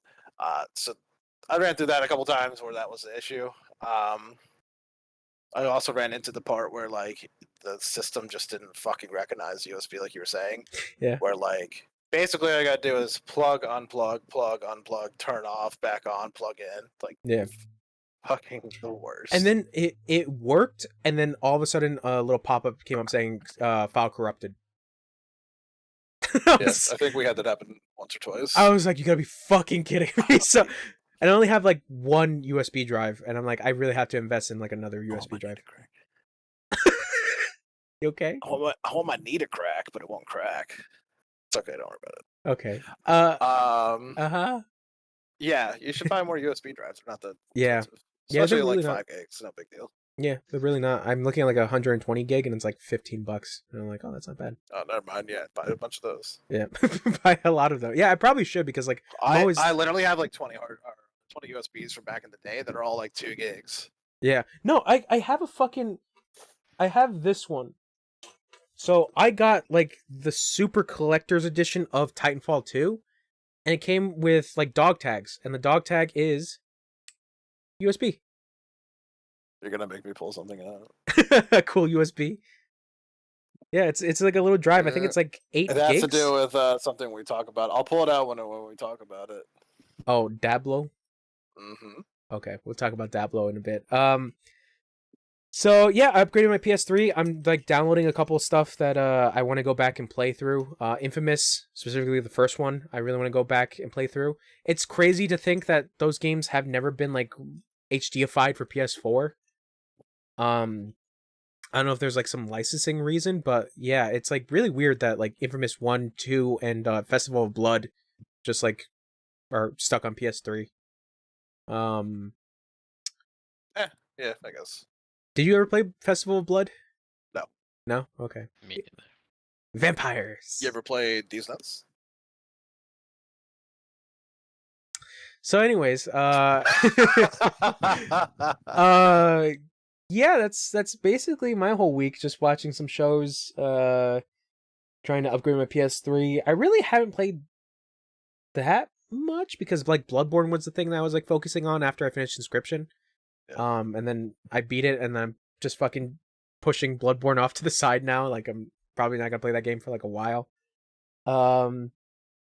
Like I think I'm trying to download like more PC games and stuff. Like I do want to try out like the Sniper Elite games, but you're just shaking your head. God. They're fun for like 10 minutes, and then it's like Yeah, big- I realize that like some of them they're like mostly meh, but they're visually like impressive. Like, did you see any like gameplay for Sniper Elite 5? no. It looks really pretty. Like it looks really really pretty. But I can't wait to play Farming Simulator 2019 again. can you 'Cause it's so pretty. can you make the crops? Mhm. Cool. Okay, I'll probably check You that make out. them, you harvest them, and then I you drive like 10 minutes to sell them. That's actually kind of cool. Speaking of like simulator stuff, there's a simulator that I bought, which is like, I think it's called Mud Runner, and it's like a trucking sim. Have you seen this? Yeah, I played a little bit of it, and I'm like, this is actually kind of neat, but I never like went too deep into it. And they made a sequel called Snow Runner. Now it's you're in snow. And I'm like, damn. My friend loves SnowRunner, bro. I really should check out like a lot of these sims, but yeah, there's a bunch of shit Sims that are like fun, man. Everything. I shit all over sports games because I think it's fucking dumb. But truth is, man, if you enjoy a video game, you enjoy a video game. Whatever. yeah, I feel like that, you know. Sims are good. That's what I'm saying, is that like this is coming from a person that just played a card battler and knew nothing about card battling, and I enjoyed it. I really enjoyed my time with it. I've never played any other card game. I loved you being like, you were like, yeah, like it does this thing, and then like you have less points, and I'm like, yeah, it's like your hit points, and you're like, oh yeah, it is like your hit points. Like, yeah, that's how card games work. Yeah, I was like, I don't know, I knew nothing, and then you guys just pointed this out, like, oh, actually, that's how it works, and I'm like, okay. You're like, and then you sacrifice, and I'm like, yeah, again, Yu-Gi-Oh, bro. It's like been there forever. Never knew. Never knew. Nah. It gave me a good laugh. Nah. Make fun of me. Nah, go ahead. Nah. I did. Already did it. Okay. Anything else? Yeah, really nothing. Really nothing. I still have to get back into streaming. Obviously, Kenna is. I think I'm near the end of Kenna. Kana, excuse me, not Kenna. Kana. Kana. That game is so weird because like when you get into like the final boss, it feels like a Dark Souls boss. It's nuts. But I think you said that to me before. Yeah, it's really weird. But it's enjoyable. I like it. There's some moments where like I feel like the combat is a little wonky, but I like the story. so far. And then Stranger Paradise I have not gotten back to, but It was fun. I enjoyed that. I did hear a little bit of spoilers, but it's not anything too well. It's crazy, but it's not like something that like will deter me from not playing the game ever again. Like I still actually want to get through it. And yeah, that's basically it. Pretty much short weeks, to be honest. Pretty much short weeks. Yeah, this week. I mean, honestly, last week didn't feel too long. Yeah, yeah. Because like to be honest, I've been working like on the weekends, so like that's really nothing. Just delivering and then coming back home. The hair keeps coming. I'm sorry. Damn son. What else? I really gotta fix my room because I'm looking at my room and I see fucking wires in it. Because that was the other thing, was that like I was going nuts trying to find like another flash drive. So I just like pulled shit out. So I see like wires and shit everywhere all over my room. Yeah. Oh, I bought a copy of Cyberpunk 2077 Why? because I want to play the game. It's so bad. I liked what I played on PS5. You think you did? I mean, I want to. I got it for cheap. All right, I got it for like $15. Play what you want to I play. want to play what I want. I'm just gonna tell you it's bad. Don't tell me it's bullshit. All right, verify my purchase. Verify my purchase. How much did you pay for it? $15. $15 too much. It should have been free. It should have been, yeah. No, I regret not buying it for like fucking $10 when it was like. That's true. Yeah, I kind of regret doing that, but like when everyone was shitting all over the game. That's funny too, man. It's like everyone was like, "This game's trash. It's broken." Obviously, because it's broken. I get it. Yeah, yeah. I mean, But, with the amount of like- updates now, it's like kind of fixed. I was one of those people that was like shitting on it as well, to be honest. Because seeing like all the crazy shit that the game was just like fucking breaking itself. The whole thing with like the epilepsy thing, where like this journalist, for like the tutorial section, the game had like this weird like effect where it was just like flashing, and it gave a journalist that has epilepsy an epileptic attack. So just like I think they had to fix that. But it, like I said, what I played of that trial, I thought I liked it. I was like, I want to see what happens to Johnny Silverhand. And obviously with the updates and stuff, like I enjoyed my time with it. Yeah. I mean, there's some good parts in it. Keanu Reeves. Yeah, I mean that's what I'm saying is that like I'm playing it now on PS5 instead of playing on fucking PS4, which I'm actually kind of curious, to be honest, to see, because it is the PS4 version that I bought, because I just want to see the breaking. That's just me. And yeah, I bought that. I'm looking at that Steam sale that's going on with like all the Japanese games. By the way, get Danganronpa or the Virtual Last Reward games. No. Wow. I'll get them. Nah, I'll get them no. at some point. I'm not gonna do it now. They're so cheap though. They're so cheap. They'll be cheaper. Why you do this? I think summer sale is usually when things are cheapest, if not winter sale. Yeah. Like a lot of the times when I get things in summer and winter, Mhm. it's $1 for these games. Not those games, obviously, but those Yeah. games will drop down to like $5, probably. Well, I would recommend the Virtual Last Reward games. We talked about this, about the whole thing about I know. Room Escapes. I love them, man. Yeah. It's so much fun. And then I've been eyeing the Ninja Gaiden games. Also Yaiba. You remember when I was playing that on PS3? Yeah, about that. You bought that? I want to get it on PC, but I never played it. I I bought it because I was like, this is silly. It's so crazy because I'm looking at the reviews for this thing and people are like, it's not a real Ninja Gaiden game, and I played a little bit on PS3. I'm like, it's dumb, but I kind of like it. And then like I didn't know anything about this, about the Master Collection of the first 3 3D Ninja Gaiden games. Apparently the first 2 are ports of the PS Vita version of Ninja Gaiden, which I didn't know. And then the third game is the updated version of the third game. But people are like, if you want to get it, you can get it, but if you don't, it really depends on you. It's not on sale right now, but I don't know. Like, I still have the original games on PS3. So Speaking of things being on sale, transition. Sony. I think before we get into the news. So yeah, basically that's it for my week, But do you guys want to take a break or anything, or Oh shit, yeah, let me go grab water. okay. So I guess we'll be right back. Hey Wesley. Aye. Fuck you. Wow. Okay. I'll be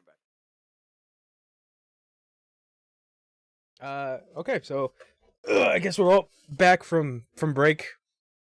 Hello, welcome. So you guys got the news up? I do.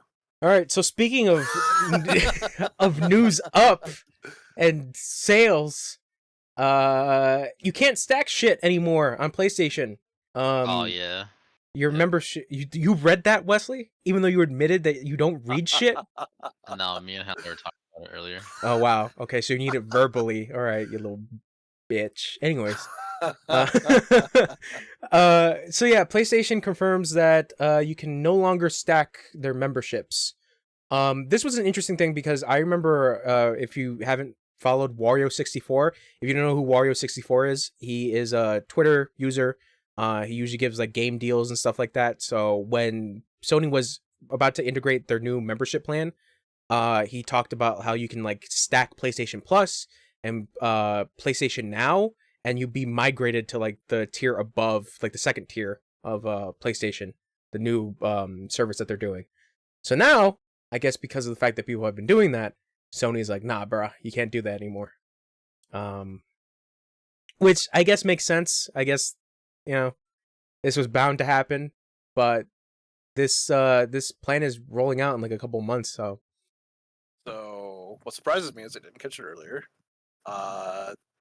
Because they should have known that people were going to buy a cheaper membership that's going to stack into a more expensive membership. Yeah. Yeah. It's also weird because like when Wario put that down about this specific thing that's happening about Sony taking it down, people were like defending Sony, being like, well, these people shouldn't be taking advantage of this system, they shouldn't be breaking it. And I'm like, fuck off. Why? Like, it's so dumb. I don't know why people fucking defend Sony like that. I mean, fuck you, I bought it. Yeah. Sony already offered this thing. Why wouldn't I take advantage? Yeah, fuck that. Fuck that. Anyways. Why multi-million-dollar company have to be taken? No, please don't hurt our monies. We're such a small multi-billion-dollar company. Please don't take our monies away from us. If you told me like I was taking money out of the fucking developer's mouth, then maybe. Yeah, like we're still gonna get paid too, so fuck you. Yeah, I mean, it depends, like indie studios and stuff like that. But like we're saying, is that Sony is a fucking billion-dollar company, so fuck off. But yeah, that's basically for that story. Is just like you can't stack shit. Well, I wasn't really stacking. I think I was paying like every year, to be honest.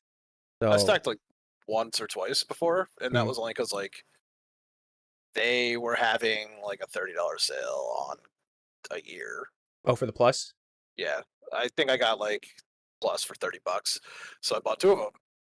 Yeah, and I was like, yeah, that's fine, whatever. Yeah, why the fuck not? So yeah, that's that one. And this is the one that I've been seeing, that I've been eyeing. The god fucking damn it, Eurogamer. What the fuck? Hold on, this stupid fucking god, this fucking website. I have an ad blocker, and this fucking thing is like, oh, we see you have an ad blocker on. Would you like to subscribe to ours? Fuck off, Eurogamer. Wow. Truly anger. Yeah. So this particular article, speaking of Sony, one of their properties, I guess, not really. Metal Gear hasn't been a fucking property of Sony's in like forever. It's like on everything now at this point. So if you guys don't know who Yoji Shinkawa is, he is the he's the artist for the Metal Gear games and for Death Stranding. He's the one that does like the very painterly character drawings. Like he's very well known for like the snake painterly drawing. So there was a interview with Yoji Shinkawa asking about like some stuff and like things that he's interested in, and one thing he said was that he is very interested in designing a car, a real car, and I would like to see that, to be honest.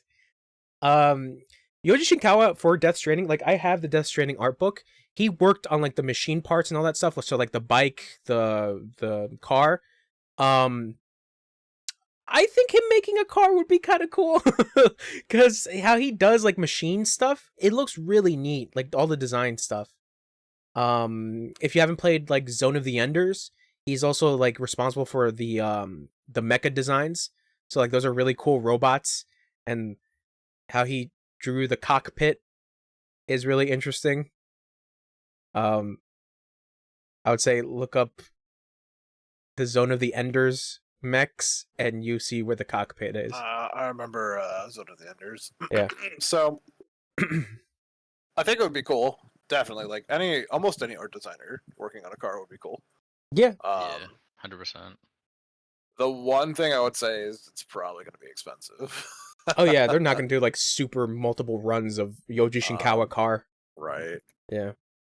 But Shinkawa's art, regardless, like with machine and stuff, like his character art is like really really nice. Like it's just a very eye opening art style. It's also funny because like he mentioned that like his main influence was I believe his name is Yoshitaka Amano. Well, Amano, who is the artist behind the Final Fantasy games. So like all like the very painterly Final Fantasy art is Amano's art, and Yoji Shinkawa was inspired from that. And you can kind of see that too. But I really like Shinkawa's art. Yeah, I think they both honestly do great work.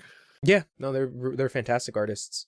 But I would like to see a car, please. As someone that likes, or I would like to see the car in a game. I think that's where I'm gonna go. Cause have you guys ever played any of like the Gran Turismo games? No. No.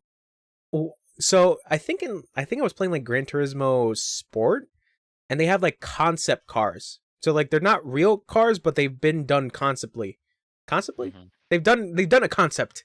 And it's interesting to see like one of them was like I think BMW, and it was like their concept car, and it was like this fucking weird looking thing, but it was kind of cool looking, and it kind of reminded me of like a weird car that you would find in Death Stranding. So I was just like, I would like to see Shinkawa's car and like a Gran Turismo concept, but Gran Turismo 7 is like pretty bad with its microtransactions, so I don't know if I feel comfortable with that game having Shinkawa's car. But yeah, that's cool. I would like to see that. And speaking of cool stuff that's not cool, Sonic's cool, right? Kids? Is Sonic cool? Sonic's still cool. Okay, that was cool. I don't like Sonic, bro. Yeah. All right, fuck it. All right, anyways. You know who else doesn't like Sonic? The guy? Square Enix. Well, specifically talking about Yuji Naka. Yuji Naka is the co-creator of the original Sonic. And you guys have heard of Balan Wonderworld, right? Yeah. The game was infamously known to be one of the worst games that came out, I think, last year, right? I think it was last year. Oh. Nah. That game is old, isn't it? No, Yeah, that was Balan Wonderworld? Yeah, wasn't that a place? That was a 5 launch. No, I don't its believe. initial release date was 2021. What? Fuck you! Jesus. Fuck you! Fuck both of you! You want to know why I think this game I thought was 'Cause released it's that a bad? long time ago? It's because it looks so shit. And there's a reason to that. Well, according to Yuji Naka.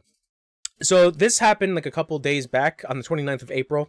This GameSpot article came out talking about a couple Twitter posts by Yuji Naka talking about the behind the scenes stuff, because apparently there was a lawsuit that happened, and this I read the Twitter thread. It is fucking nuts on just like how this whole thing happened. So give us the TLDR on that. TLDR was that Yuji Naka was asking for stuff. Speaking of TLDR, super random. Sorry, I did not know what it meant until like probably 2 weeks ago.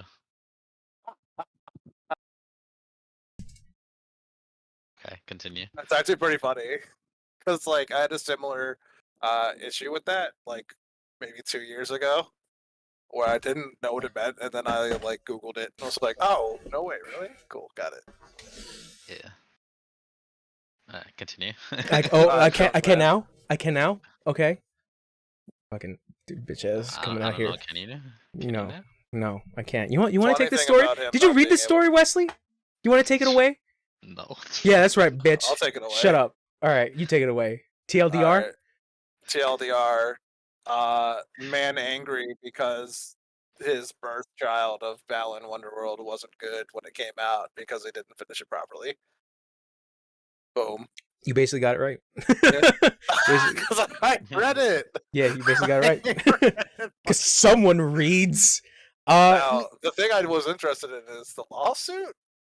Yeah. So apparently there was a lawsuit that happened. What? Well, like after the game was launched. I don't know. I didn't read that part.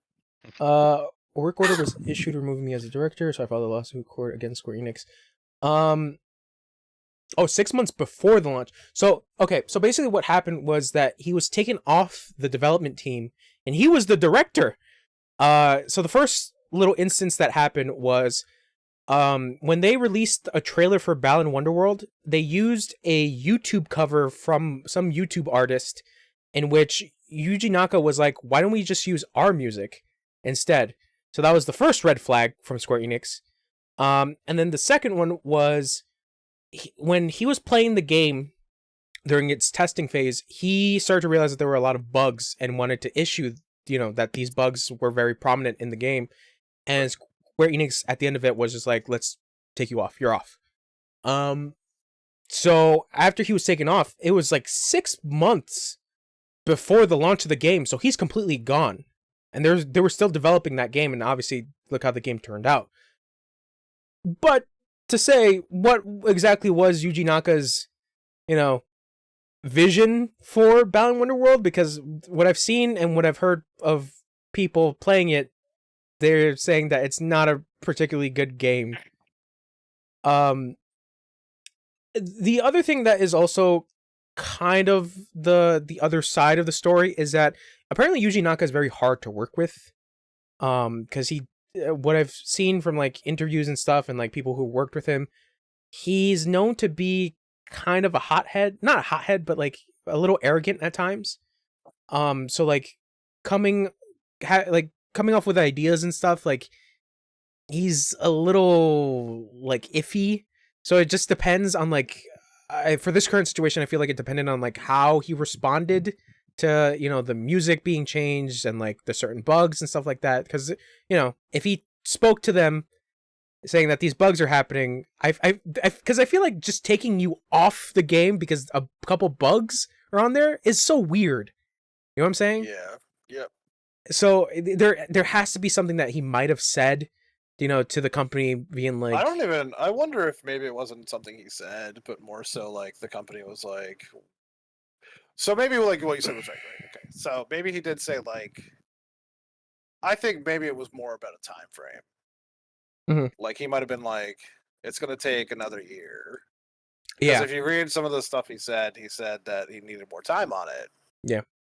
Which they I think, Square Enix, man, they put a lot of time into a lot of stuff. I wonder if that's one of the things they were just like, we need shit out the gate, bro. We just need to get it going. So I forget the company that was developing it, because Wasn't it Square Enix? no, Square Enix was publishing it. Oh, okay. Arzert, I think it's called. Yeah, Arzet. That was the company that was developing Balan, and I don't know their track record, but what I've heard is it's not particularly good. They were behind. Holy shit. Wait, what? Like, the more I look at their listing, it's so weird. Okay. They were behind. They're behind Mario and Sonic at the Rio 2016 Olympic Games for the 3DS. They were also behind Hey Pikmin on the 3DS. And Mario and Luigi's Bowser's Inside Story plus Bowser Jr.'s Journey on the 3DS. Their track record is very weird. Yeah, it's a very weird track record, but yeah, Balan was the one that they co-developed. Okay. Yes, they co-developed with Square Enix. So yeah, I guess it was a joint effort, but I think more in the Arzest side was where a lot of the bugs that Yuji Naka was talking about. So that sucks, I guess, but I'm really interested as to if Yuji Naka were to work on this game in its entirety, what would that game look like? Because have you seen any gameplay for Balan Wonderworld? Like demo. Besides like the trailer and stuff, no. It is bizarre. It is so fucking weird because it's supposed to be like a weird platformer, and like your characters don't really have they talk like Simlish, I think it's called. They have like in the Okay. in the Sim in the Sims games, like they don't really have a language. They just have like weird like utterances. So that's how they talk. But like Balan Wonderworld is such a weird game, and I don't know. I don't know what's gonna happen to Yuji Naka, because this was also the crazy thing was that like they were really pushing this game, putting a lot of it on like solely Yuji Naka's reputation because of him being the co-creator of Sonic. So they were like, here's the new thing from the co-creator of Sonic, and could this be his magnum opus? And this game came out and it was shit. Like, to put it into nice words, it was just shit. So I think it essentially just like it really made him look bad. But it obviously now it's not necessarily his fault. Maybe because we don't really have the whole behind the scenes stuff, because we only have the Twitter thread that only comes from him. And yeah, just like going down the Twitter thread, like he's like super apologetic to like the people who bought the game, and like he was like, there's a lot of like regret. There was a demo out. I played the demo. Okay. Do you remember your time with the demo? It fucking sucked, dude. I remember getting in there and like he's like a game show host, the dude like floating in the front, and like Balan? I don't know, it wasn't interesting. Didn't feel super unique or anything, or like standoutish. Yeah, and that's what I'm saying is that like a lot of reviews were just like, this game is not good. Like it's straight up not good. Even user reviews were like, yeah, it's pretty yikes. And like I'm saying is that like a lot of people were really excited for it because obviously it's coming from the guy who co-created Sonic. Yep, they should have kept him on. That's their fault. Yeah, it's true. There's literally nothing else you can say. Like that's it. Yeah, they should have kept him. they should have just kept him or just cancel the project, because it's such a weird thing to really push out. Yeah, that's true. Yep, they could have canceled it. So yeah, only time will tell for Yuji Naka whether or not he comes back to games, because I think he also announced like after the game was released he was retiring from games, and he was like posting up stuff of like him making like little small games for himself. But I think that because of this whole situation, I think it just like really tired him out, especially with the lawsuit that he filed. Yeah, I would imagine. I wish they wouldn't like that. Yeah. But speaking of demos and trials and shit, Sony is requiring that developers make timed trials, especially coming into their new subscription plan. So games higher than $34 must have a trial game or a trial demo or trial that is at least 2 hours long. Which wow. Yeah, which for me is not bad, to be honest.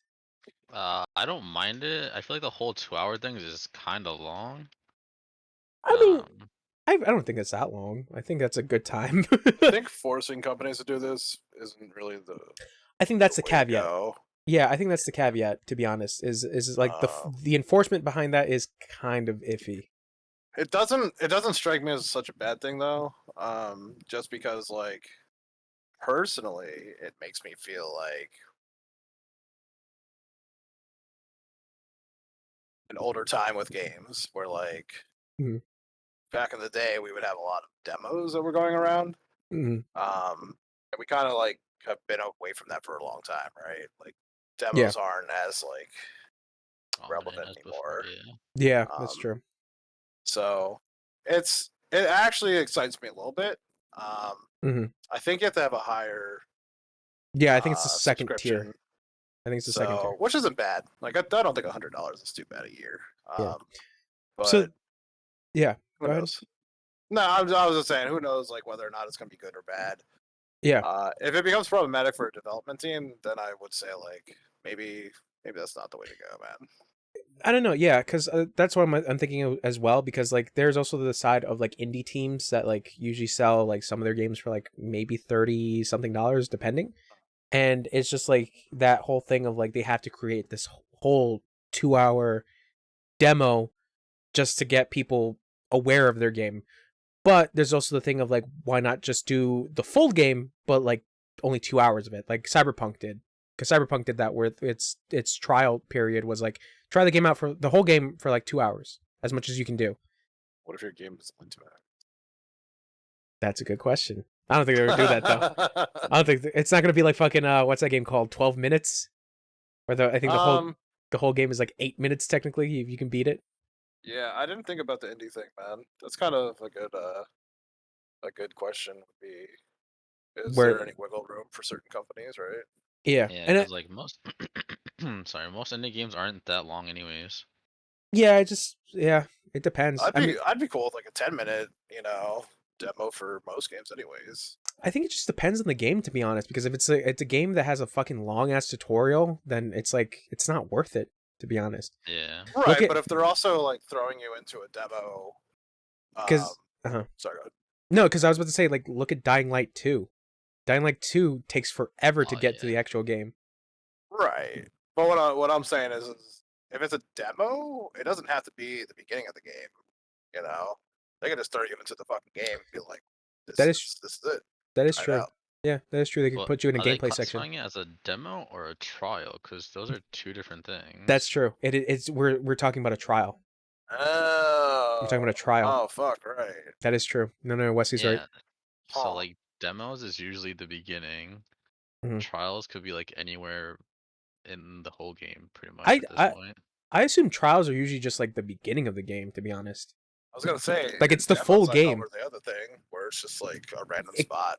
yeah, because I'm pretty sure demos do that. Because I remember like old demos used to be like, oh, here's the single player experience demo of like you can try out the single player experience or the multiplayer demo.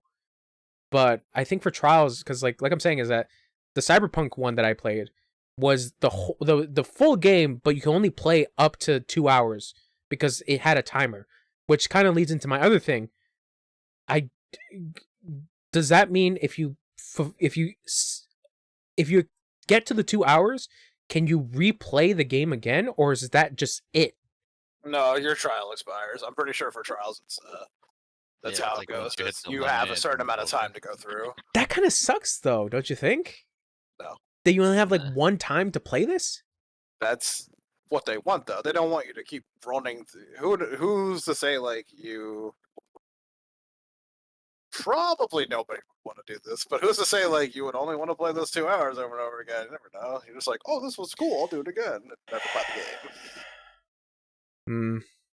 Hmm. I'm not saying you would. Just saying maybe. Yeah, that's true. I mean, there are some people that be like, it was okay, and then never return to it or anything like that.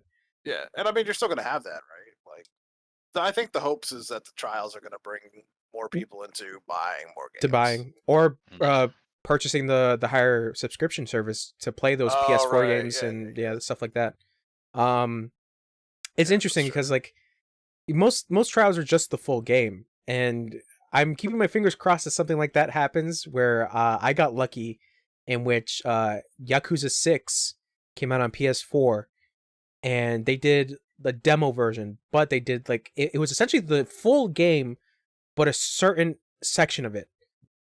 What happened was someone released the full game in its entirety. So some people got lucky and played the entirety of Yakuza 6 before the game was launched. Oh yeah, because it wasn't like a bug or something. I was one of those people. That's sick. So I played the entirety of Yakuza 6 before it came out, and like people were online being like, unplug your shit, don't be connected to the internet, because they were patching that. So I unplugged it and I played Yakuza 6 its entirety, and I fucking... Some people didn't really like Yakuza 6, but I enjoyed my time with it because it was the first Yakuza game that was doing the whole new engine with like the physics and stuff. That's still such a cool thing to be able to be like, I was part of that. You know, I was the one that got through. I got through. I was Kiryu and I saved a baby. You were like, do your best b-boy pose. I was like, yeah, I finished the game after I punched the guy. I was like, fuck yeah. But either way, like after I finished it, like a couple years later, I just bought Yakuza 6 again because I really enjoyed my time with it, and it was a good game. I thought it was good. But that was one of those Gonzo things where like stuff like that can happen in like trial periods or demos where they just accidentally just here's the full game. Because I think for the Yakuza thing, someone posted up on Twitter. It's like if you go to the start menu of your copy of the demo of the Yakuza, you might have the full game. So I loaded it up. I looked. I'm like, oh shit, I have the full game. And there was a thing that was happening in the demo as well, where like certain sections of the city were cut off because they wanted you to experience just the demo section. When I went into the game, those areas weren't cut off for me. So I was like, oh, I have the full fucking game. So I just played. So I binged that fucking game, man. I just binged it, and I was like, yeah, it was a good time. I really enjoyed this. How long did it take you to beat it? You said you beat it, right? I beat it, yeah. Fuck. Was it? Yakuza 6 it's not super long, but those Yakuza games are pretty long. Let me see on how long to beat, because I think I tried to do like a good amount of stuff. Were you able to save, leave, and come back, or did you have to leave that thing on the whole time? No, you can save. You saved and turned your system off. Yeah, I just wild, dude. Yeah, I couldn't be connected to the internet. Yeah, it was worth That's it. Cool. That's cool. Yakuza. That's literally the same thing. Like if I found out that like Diablo 4 had just been leaked and I was able to get that and just play it, and they were like, disconnect, I would fucking rip my internet cord the fuck out. It's like, no, fuck you. I'm playing this entire thing. It's your fault, assholes. Mm-hmm. Yep. Yeah, I saw that on How Long to Beat. It's supposed to be 18 hours to play just the story itself, but I was doing a lot of the side stuff. So I would say maybe like 20 something hours. Yeah, that sounds about right. So like I said, I was binging it. I was just wondering if you sat there like for a day and just went at it. No, I vegetarian did. Yeah, I had a look. I had a look if like I could save, and yeah, the game it was the full game. So it's just like you had the ability to save, and your progress would be fine. I think it was just like afterwards, after I connected back to my internet, was where they patched it, and obviously the save file was just like couldn't be used. Oh yeah, because at that point it's like an auto update. Yeah. Holy crap! I was trying to figure out how we got here. Trials. Trials. Oh yeah, trials. So yeah, that's my fun time experience with a demo that was actually the full game. That's so cool, man. It really is. It's always gonna be something you got. Sorry. No, yeah. And that's the thing, is that like it didn't really hinder me from rebuying the game or just buying the game, because I was like, I just want to play the game again. I mean, there's definitely people that would like that. Yeah, they'd probably be like, I just played it once, that's it. And I like the Yakuza games, and I'm a weirdo that likes to have a collection of it, so I like to have all the games right there. Fucking nerd. That's like, how me in this non-visual empty space. Yeah, like I look at my shelf and I'm like, God damn, there could be more games on there. Or actually, no, I have too many fucking games. I had to find like goddamn shelves and shit.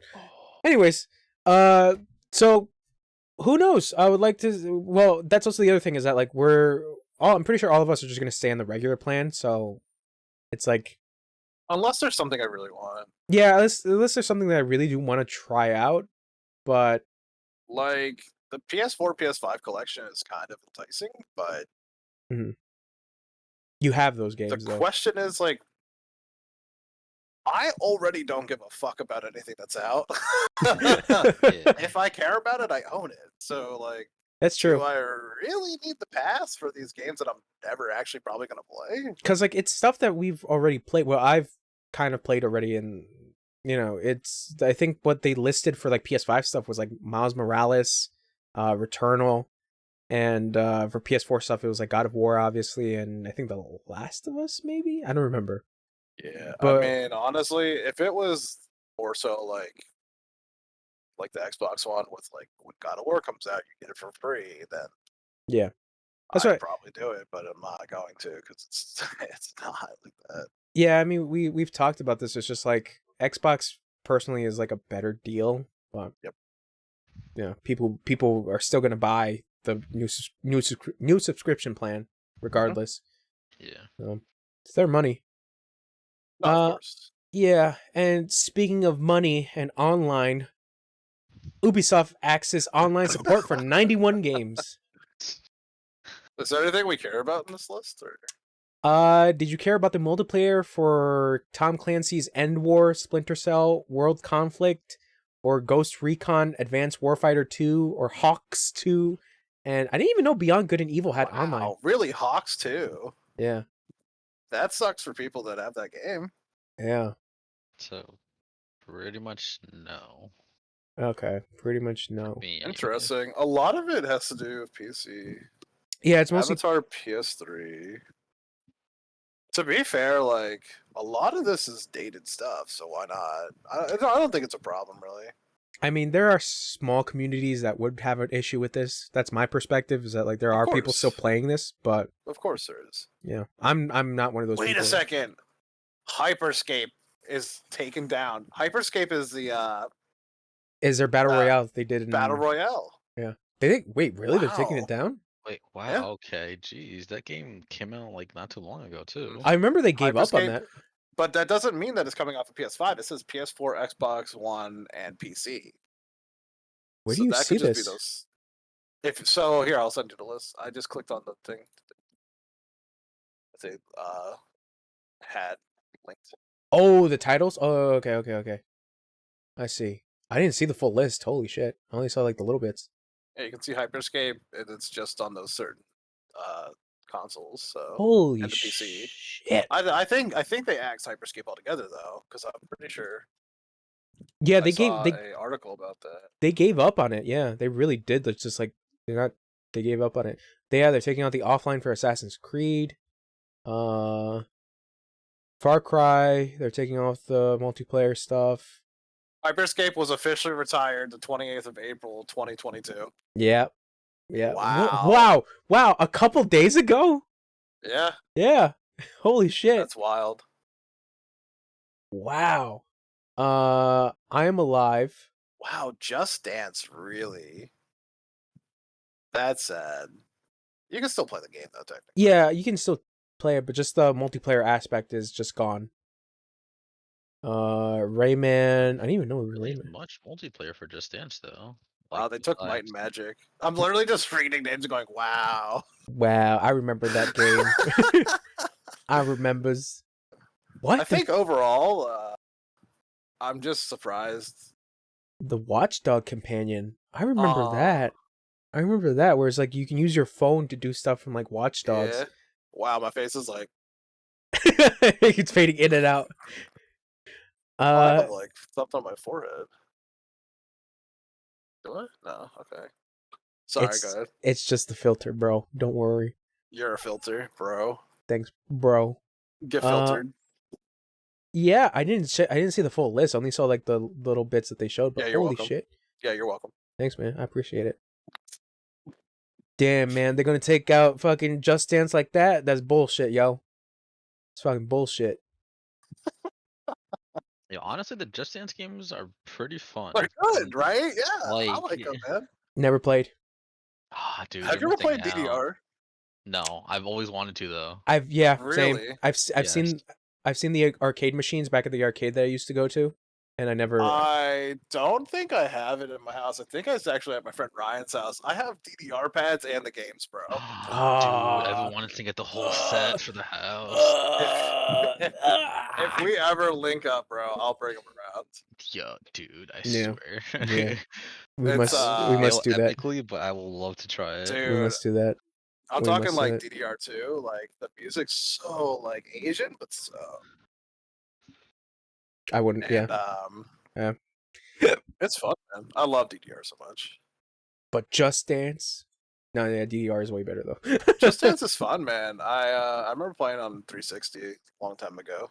I've never played it. I wasn't really interested in like the whole motion stuff. So, and back then, like the motion stuff wasn't really that accurate, so I didn't really care about.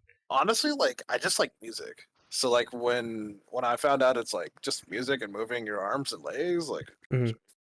it's the same thing with Guitar Hero. I'll always love Guitar Hero. Dude, Guitar Hero. Just- Oh, that was something in my week that I forgot to mention. I went on a deep dive. This is like a music thing. I went on a deep dive for this artist by the name of MC Chris.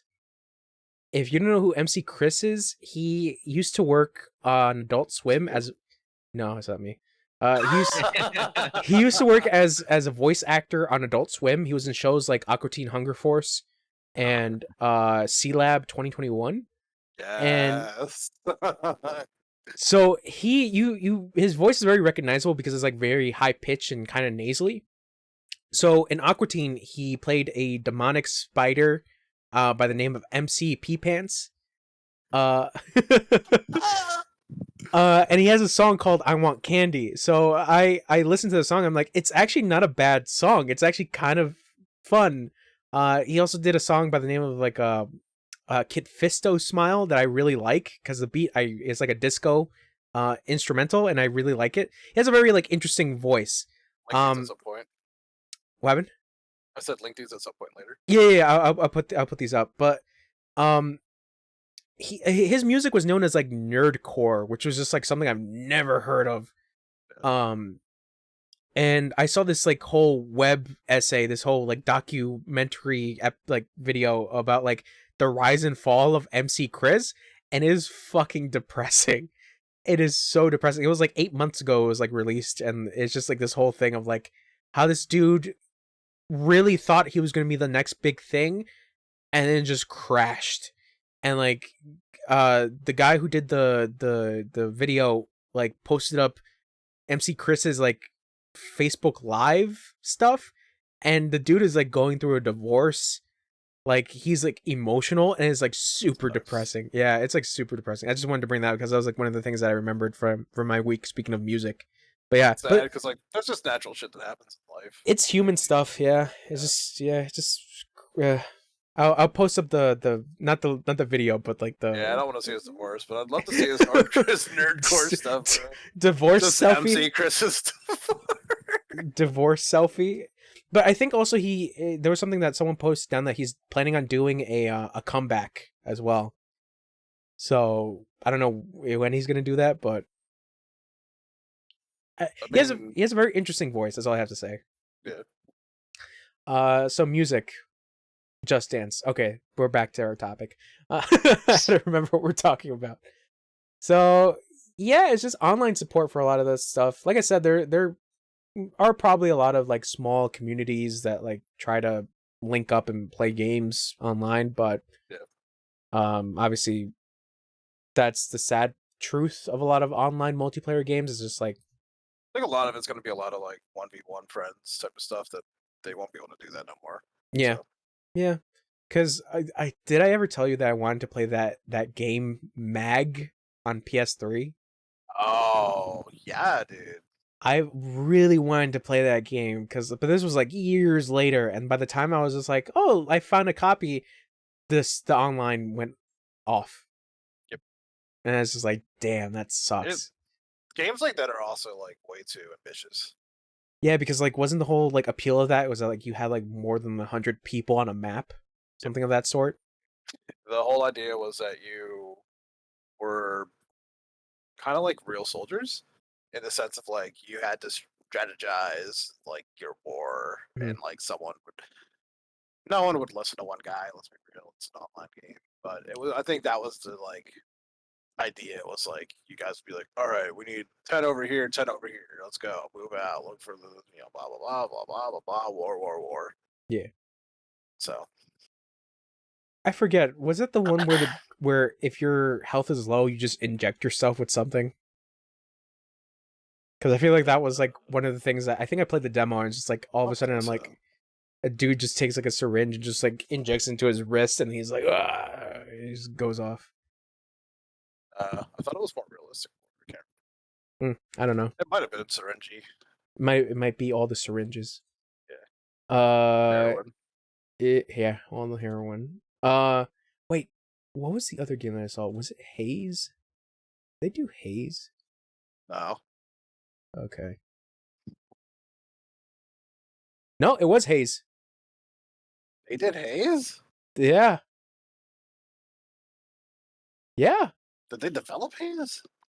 I don't know. Hold on. They might have done the online portion. I don't think they developed it. Free Radical Design developed it. They published it. Got it. So Haze is their game. Bring back Haze. No, fuck you. Buzz, you pieces of shit. I never played that game, but I've only heard like the crazy shit about it of just it just not being good. Just go watch the video, dude. I want to play it, bro. I just want to get into playing bad games. Buy it and play it on stream. Do it now. How much is a copy? I'll watch you play the shit out of that game, dude. $7 on eBay. Yeah, have Used. fun hating yourself. I see the disc and I'm like, I shouldn't have bought this. But it looks great on my shelf. Clink. Yeah, because like Haze was like one of those like I want to say like launch games, but it was like in the first year of like PlayStation 3. It was. I am almost positive that was like a launch game, bro. No.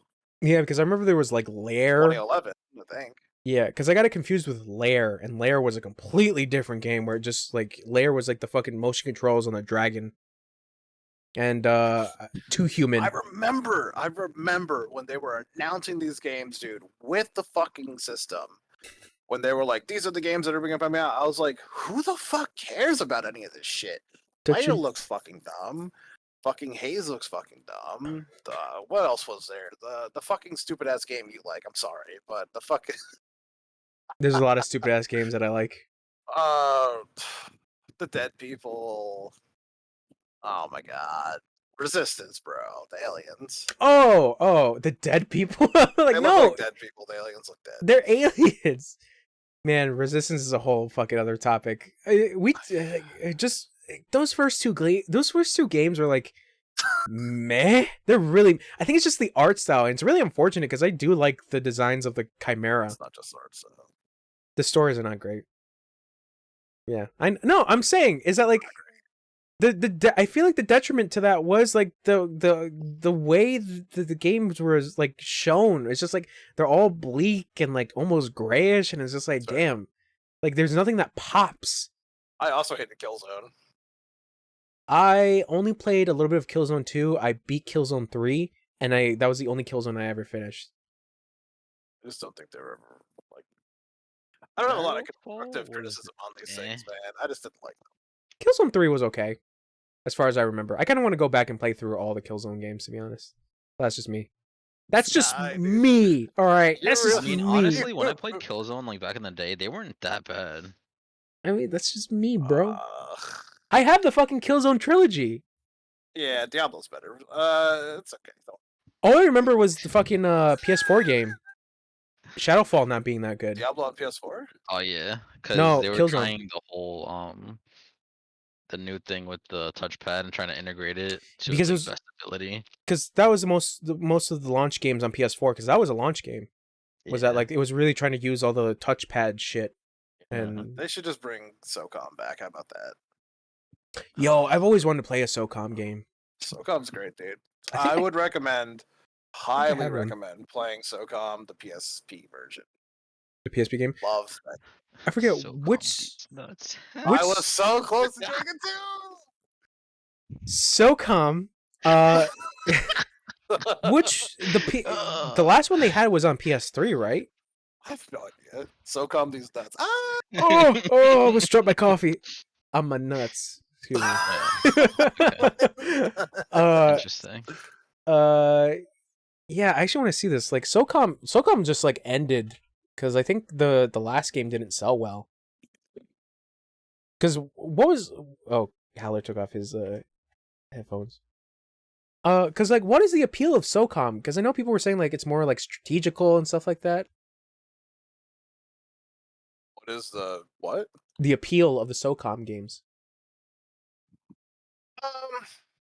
I mean, personally, I think it was just like at the time it was kind of the Call of Duty before Call of Duty was Call of Duty. SOCOM 4, that was the last one. And they also did another one by SOCOM U.S. Navy SEALs. I have to try this out. How much is a copy of SOCOM? I would like to have one copy of Haze and one copy of SOCOM. I think I have one of the SOCOM games for PS2, but I have to check. So I think the game that I was talking about is literally just called SOCOM Navy SEALs, maybe. Confrontation or 4? Tactical Strike. Honestly, talking about these games, I feel like I've played them. Probably have it. The one on PSP. So the reason I remember it so well is man, I don't want to be wrong. I think you could play against each other like friends. I never did the PSP online stuff. Me neither. But not to say the PSP didn't have good games. Have online play. Yeah, something about it, man, just felt great. Cause I didn't play Call of Duty until I moved here. Yeah. So this was like my first introduction to like modern warfare, right? Because the SOCOM was that. It was really good. Medal of Honor was really good too for that type of stuff. That style of gameplay, like shooting, and being in the army type of thing. Trying to think what else. This is another one. SOCOM. Oh, Tom Clancy's Ghost Future Warfare type of thing. Not Warfighter. No, it's called like Future Warfare. Oh, were you using the drone? Was it that one? Maybe. Because I think I know which one you're talking about, like Future Soldier or something like that. I'm looking it up right now. I think I have it on PS3. I probably have to download that. Yeah, there's one called Future Soldier. I don't know if that was a PS2 one. Oh, I don't know. Because it had like Las Vegas and like Warfighter was the other one, and there's so many fucking Tom Clancy games. Yeah. There's so fucking many. A little bit. That's why like I'm trying to get into like the Yeah, I guess it was Future Soldier. Maybe it was PS3 I was thinking of, but I don't know. Future Soldier was the one that you're thinking. The one I'm thinking. It was fun. I liked it. Yeah.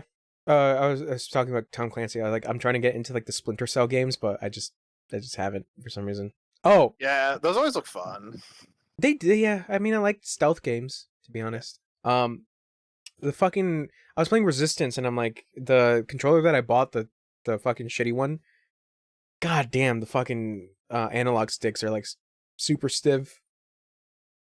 Yeah, blurry. Yeah. I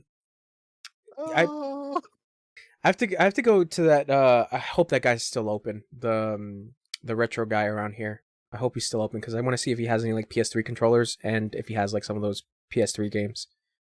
I hope he's still open. I'll probably go to last time I went through there was people like walking in and out. That wasn't like for like a while though. Okay, I have to go check. I'll probably go check tomorrow because he's open at like weird times because it's just him. So like on his website. What's the company that shut all these games down? Which one? Ubisoft. Oh, Ubisoft. Okay. Ubisoft. So anyways, shit shutting down. But speaking of Ubisoft, did you guys know anything about Skull and Bones? Is it called Skull? Yep. Yep. Yep. Okay. Yep. Yep. You remember? It sounds familiar. So this was I shown. was ultra hype. Yeah. Yeah. Okay, so to explain to Wesley and like people that don't know is that this game was shown in 2017 during E3, and it was supposed to be a PvP game where it's essentially the boat combat from Assassin's Creed 4. Okay. So they were planning on like expanding that and like making it like obviously a little bit better, specifically for like PvP standards. So a thing happened where let's see, this article from Kotaku um revealed that a video was shown of like some gameplay, but an update happened where a person was a spokesperson was talking about that the gameplay that was shown, the one that was leaked, was like an early build of the game, so it's not really final. Even then, this game kind of went dark for a little bit after its presentation at E3 or even its announcement. So there was like a lot of like speculation that either Ubisoft canceled the game or they're just like still working on it, but like not really talking about it as much. Mm-hmm. So it kind of went, like I said, it went dark. So yeah, it's just like this whole thing of maybe this game might come out, because there was also the other thing of apparently Ubisoft has an agreement with the Singapore government, because I think it has to do with like the whole thing about like tax returns and like being able to develop a game. There's like certain like laws in like other countries when you develop a game, but they have something to do with Singapore, where you know they use 200 million, and they got to come up with something, because I think that's also one of the rules for Singapore when you develop something is that like you have to have the proof, like the game actually has to release something of that sort. I could be wrong. But yeah, it was crazy because like this game, I got really legitimately like hyped for it because I liked the combat from Assassin's Creed 4. Dude, that was so much fun. I still can't like. There's like this secret boss I still can't kill, and it's so annoying. I I played signed up for the beta. beta when they announced it because they were like, "There's beta, get ready to sign up," and I was like, Yep, same. "Yo, I think we actually all talked about this shit when it happened." Yeah, I remember the beta. Yeah. But yeah, it just went dark, like I said. Yep. Um, It's sad, man. Looks cool. it does. I mean, they never said that it got canceled, so Yeah. it might come out, but not this year. I think that's it. It's just like it's not gonna come. It's been like fucking what, like 5 years? Holy shit!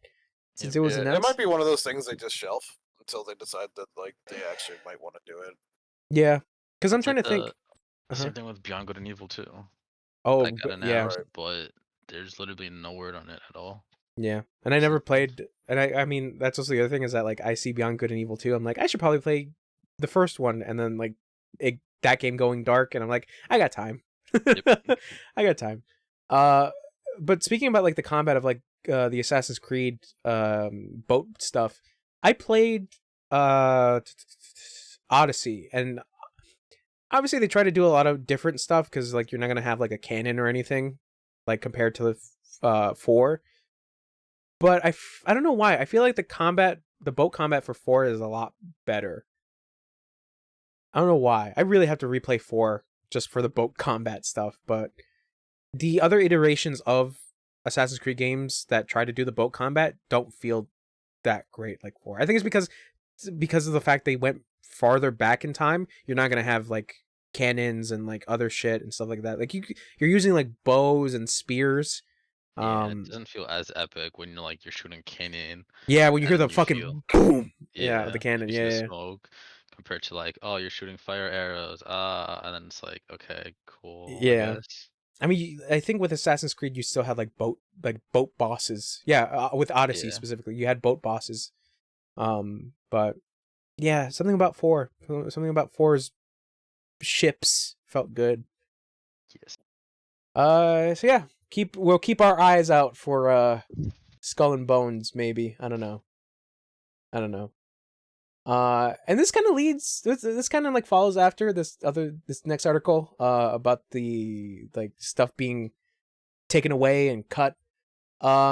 So, due to the upcoming release of Sonic Origins, a lot of Sonic games are going to be delisted from Xbox, PC, and PS3. So, specifically the first 3 games, and I think Sonic CD as well. Yep. So the only thing is it's just single releases of those games, but not like the collection versions of them. So like if you have like the Sega Mega Collection on like PC or PS3 or Xbox, those are going to stay obviously because it's part of that collection. But if you wanted to buy the games just as is, you're not going to be able to anymore. And this kind of comes back to the whole thing of like, is it really necessary to take these games away, you know, for like remasters or updated HD versions? Where are they putting the HD versions? Where? Yeah. For well, they're doing the Sonic Origin collection. It's just gonna be the first 3 Sonic games. They're doing it for like newer consoles now. So I don't know. I think it's just weird when companies do that, and then the They're whole delisting it off of what again? It's the PS3, right? PS3, Steam, Xbox. PS3, and 360. It's definitely weird they're delisting it. I don't know. Delisting something and then putting something new out definitely always feels like they're forcing you to buy it a different way, right?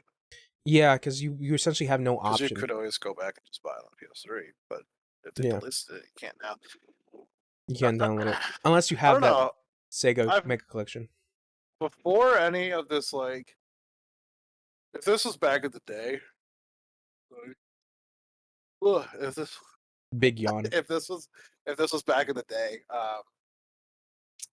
when we didn't have news coverage like this on like daily news for the games and stuff, Mm.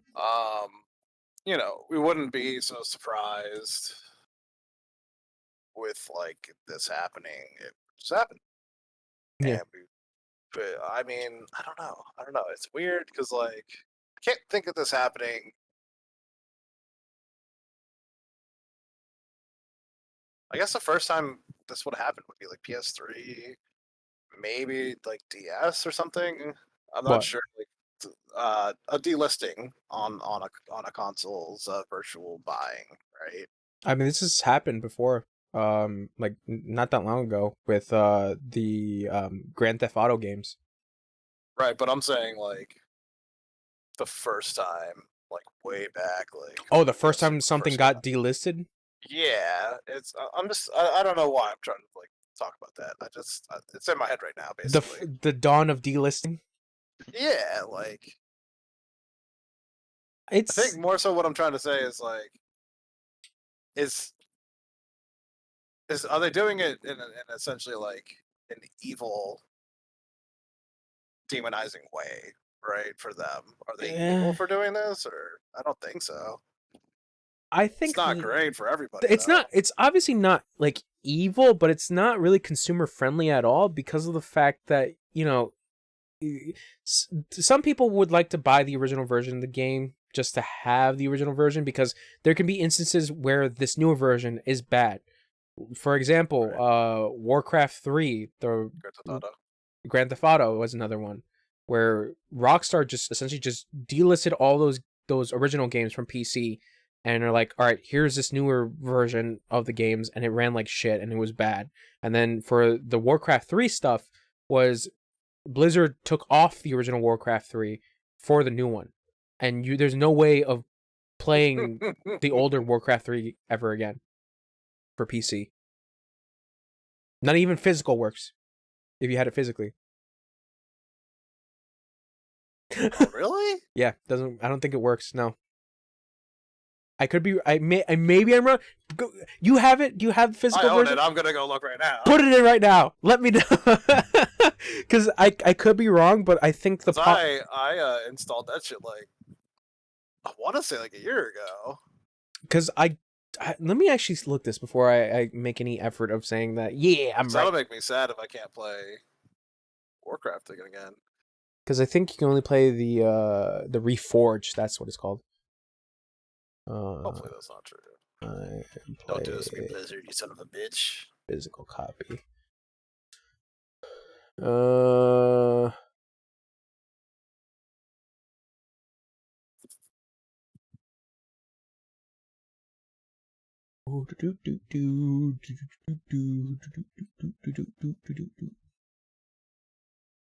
Because when you play the game, do you have to go through the whole the app? My Warcraft 3 is no, that's Reforged. Fuck.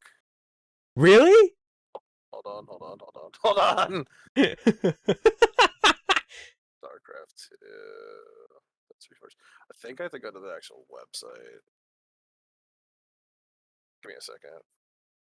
Because this is the app.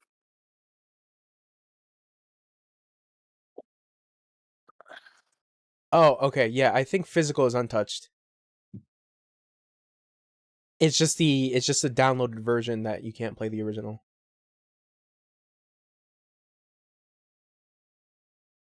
Yeah. Yeah, I could be wrong about that. About the physical being changed, but it is right now still. Yeah. I'm still gonna go check, dude. It is definite that the downloaded versions are all now just the reforged versions of Warcraft. So yeah. Sonic Origins, like we also talked about this, is that like this pre-order for Sonic Origins is really bizarre. Okay, I can still download. So there's a spot if you go into your games that you own underneath called Classic Games. That's Diablo 2, Blackthorn, Lost Vikings, Rock and Roll Racing, Diablo 2, Lord of Resurrection, Warcraft 3, Reign of Chaos, and Warcraft 3, Frozen Throne. I can still download those. But can you, are they just those versions? Yeah, I can play them. Right now? Yeah. Open it up? I'd have to download it. I don't want to download it right now. Okay, but let me know if you download it and it's like, nope, you got Reforged, bro. No, I'd have to buy Reforged because Reforged is a whole different game. I mean, so they're separated on the screen. It's underneath games, which would be new games. Okay, I get you. Oh shit! They actually have Modern Warfare 2 campaign up here too. Oh no, it's remastered. Never mind. All right, good. Sorry. Okay. So yeah, it's just weird. The whole thing with Sega about like the Sonic Origins pre-order stuff, where it's like you get like different, I think like filters and music, and it's just like this whole weird culmination of just like bizarre pre-order like boxes that you can have. I don't know. I mean, I never really played any of the old Sonic games. The first Sonic game I ever played was Sonic Adventure 2 on GameCube. So I'm not a huge Sonic fan, but I feel like it sucks for the people that want to play it though. Yeah, that's also the other thing, is that like obviously the people that are huge fans of the original games, it's kind of unfortunate that like Sega's just like, nah, fuckers, you can't play these old games anymore. You gotta buy our new version that we're gonna sell. I think it's like $40 now, 40 or $30. This is more than one game though, to be fair, so I get it. Yeah. Yeah, don't add me. It's more than one game, you bitch. Nah. This guy. I want 3 games for $5. No. Yeah, but they're old games, bro. They're old. No, I'm kidding. Wow, don't get me back into this shit, dude. No. But that's what I'm saying, is that like it's the weird aspect is that pre-order stuff. If it was all together, you know, in just this one package that you have to pay like $30 or $40, and people are fine with it, with all these addition stuff, I think it's fine. If those people are comfortable with it, it's fine. But having this like other pre-order requisites for like, if you ordered this version of it, this is what you get. If you order this version of it, this is what you get. And it's just like, why not just put all of it in the game? That's it. We don't have to do this whole fucking dance of like, which version do I buy? It's stupid. Yeah. I mean, I don't know. Things are weird. Licensing is weird. But it's their property. It's right. Sega's property. I don't know. I'm not saying that like they didn't delist it. They, you know, they're going to. Right. But what I'm saying is like, there's also sometimes where like I don't know if there's a certain time limit they can have things on the store for. I don't know what Sony's, or Xbox's or Nintendo's like setup is for that stuff. Because like Sega isn't Sony's, right? Sony doesn't own Sega, No. right? So like, if Sony wanted to take it off or said they're just axing their network, that game goes away anyways, right? Yes, because they did that with Cyberpunk when like Cyberpunk was like doing really shit. Sony was the one that decided that we're taking this game off. Right. I'm not saying that they are gonna do these things all the time or anything. I know, saying but that, like, I don't think it's necessarily a Sony Sega thing. It's just Sega. It's just Sega that's doing this. oh, yeah, I'm just saying, like, in the future, you never know. Like, Sega doesn't own the right to Sonic. no, not that. It's that it could possibly just get taken off from other companies too, not just specifically. But I don't know. I don't really care anymore. Sonic. I don't care about your Sonic game. I'm sorry. Okay, there you have it. He doesn't care about Sonic. Why would you want to play that game? It's so bad. Well, for people that do care about those particular versions, you have until the 19th of May until they disappear. So boot up your boot up your Steams, boot up your PS3s, your Xbox 360s, and get your old Sonic games if you want, I guess. And speaking of the Mario, Sonic's greatest rival, Mario. Guys, I have bad news. I have very bad news. The Mario movie has been delayed. Good. Delete it. Delete it right now. I can't. My eyes. I'm I tearing didn't up. even know there was a movie coming out. The fuck, What Wesley? what will we do without Chris Pratt at the Mario? I don't understand. I need to hear his. It's a me, Mario. It's a me. I need to hear Charlie Day as Luigi. I need Wait, to hear Luigi. Yeah. Oh, I need to hear. That's game changer, brother. I need to hear Keegan Michael Key as Toad. Oh no. I love Keegan Michael Key, but I need to hear Jack Black as Bowser. I want to hear. I want to. It's gonna be such a movie. I want to hear Bowser say "skadoosh." Think about that. And I want to hear Donkey Kong laugh with Seth Who's Rogen's Peach? laugh. Anya Taylor-Joy. Joy. Wait, hold up. Haler's going on the webs right now. Anya Taylor-Joy. Yo. Mm-hmm.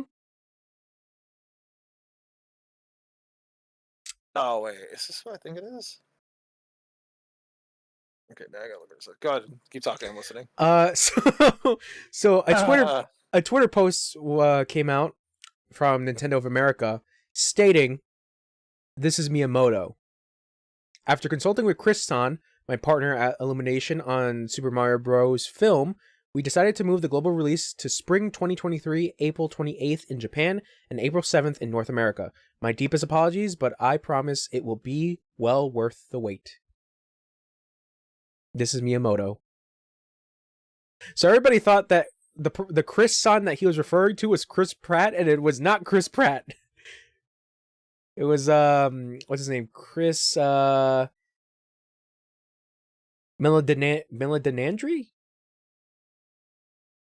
Yes. Meledandri. The producer at Illumination. So yeah, basically they're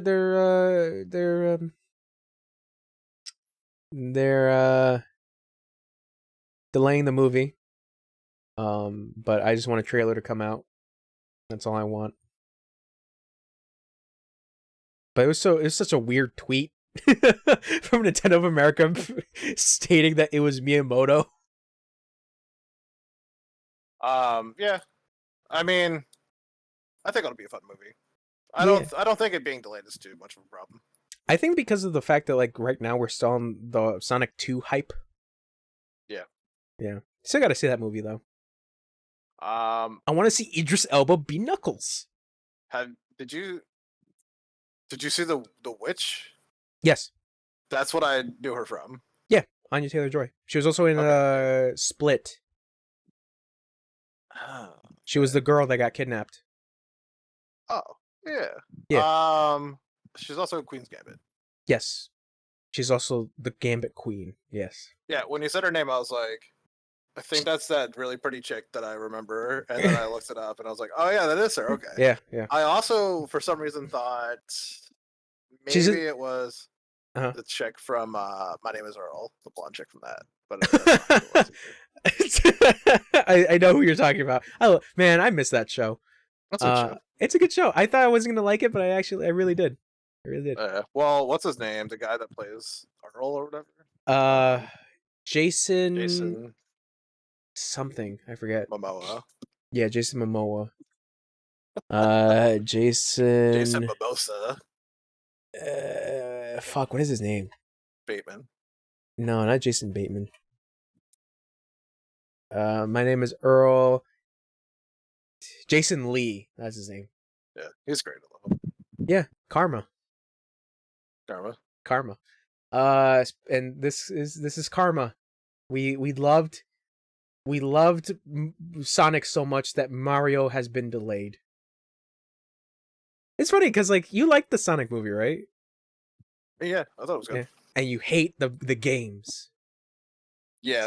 The duality So, the duality of man.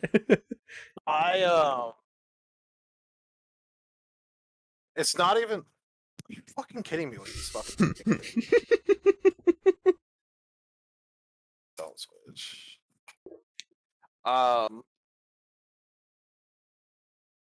When I was a kid, we had the Sega on the go portable. Is it fucking called Sega Portable? I can't remember. Oh, I know what you're talking about. God, the Game Gear. Game Gear, yes, that's what it was. I had the game. Well, I didn't have it. We had the Game Gear, and God, I want to get one. we had just to I display want it. to say Tetris. Some other fucking games that I didn't give a fuck about either, and Sonic. And I would play Sonic every once in a while for 2 seconds. Do you know what I fucking liked about that game? Mm-hmm. When it opened up, it went and then it went whatever with the fucking Sonic. Wait. You cut out before you got to say the opening. I like the part when it goes Sega. That was my favorite part, bro. There you go. So yeah, it's a good fucking. When it opens up, it goes Sega. I love it. I miss that. I miss that because like now with like the newer Sega games, they don't do that. They just do like the weird sound effect. Yeah. Yeah. So I would turn that the fuck off after 2 seconds because I hated that game, and then I would play Tetris, which is arguably a worse game. I want to get like a Game Gear just to display it. That's all I want to do. I'm not gonna fucking touch it. Yeah, we had ours for so long. I don't even. My brother might still have it. I still have my original Game Boy though. What was it? It was like 4 AA batteries or 6? 8. I think. 8. Holy I think it was shit. 4 on each side. Did you know that thing was like this, bro? It was thick, yeah, because you're putting the whole cartridge in it. That was the whole thing about it. The cartridge wasn't huge though. No, but you're the size of a Game Boy. But the cartridge was the No, but like this. So it was the Genesis, wasn't it? No, it wasn't the Genesis cartridge. What kind of cartridge was it? It looked like a Game Boy cartridge, as far as I remember. Game Gear cartridge. I didn't play Genesis, so I don't know. Oh yeah, you're right. They're completely different. Huh. Yeah, it looked like a Game Boy, but they were fucking. What was really cool about the Game Gear though was how big it was. The screen was huge.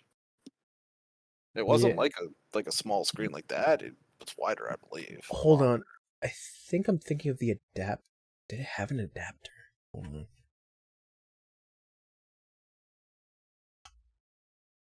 Oh no, the Game Gear screen was small. Yeah, it's tiny. Did you know they came out with like the mini versions?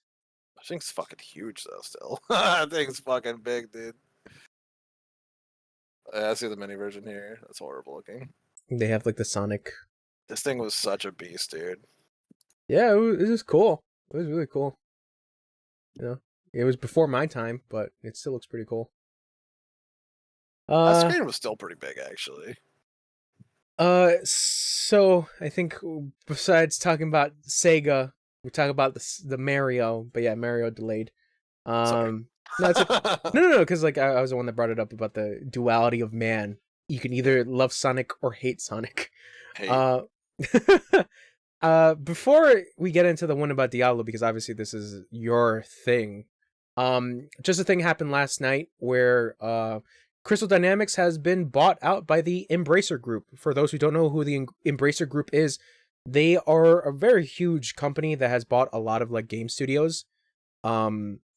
They're as I think they are as big as Tencent, because Tencent is also another one of those groups.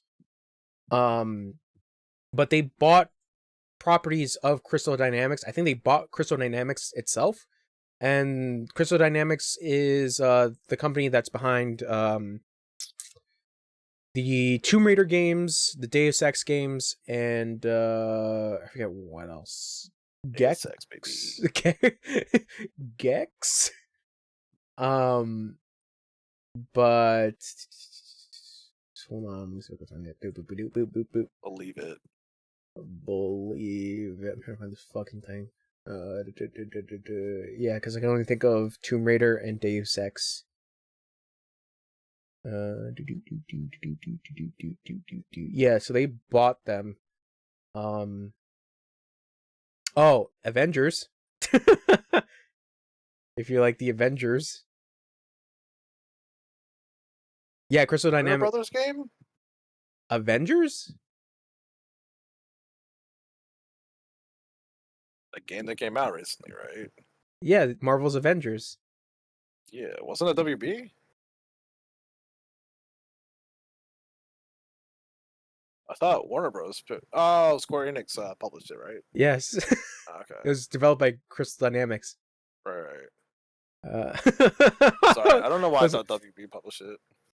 Bro, WB and Marvel together? That's like peanut butter and Jeller. sure, Jeller. Not even, no. Fuck, where is this fucking post? Oh, I think I know who to find. Hold on.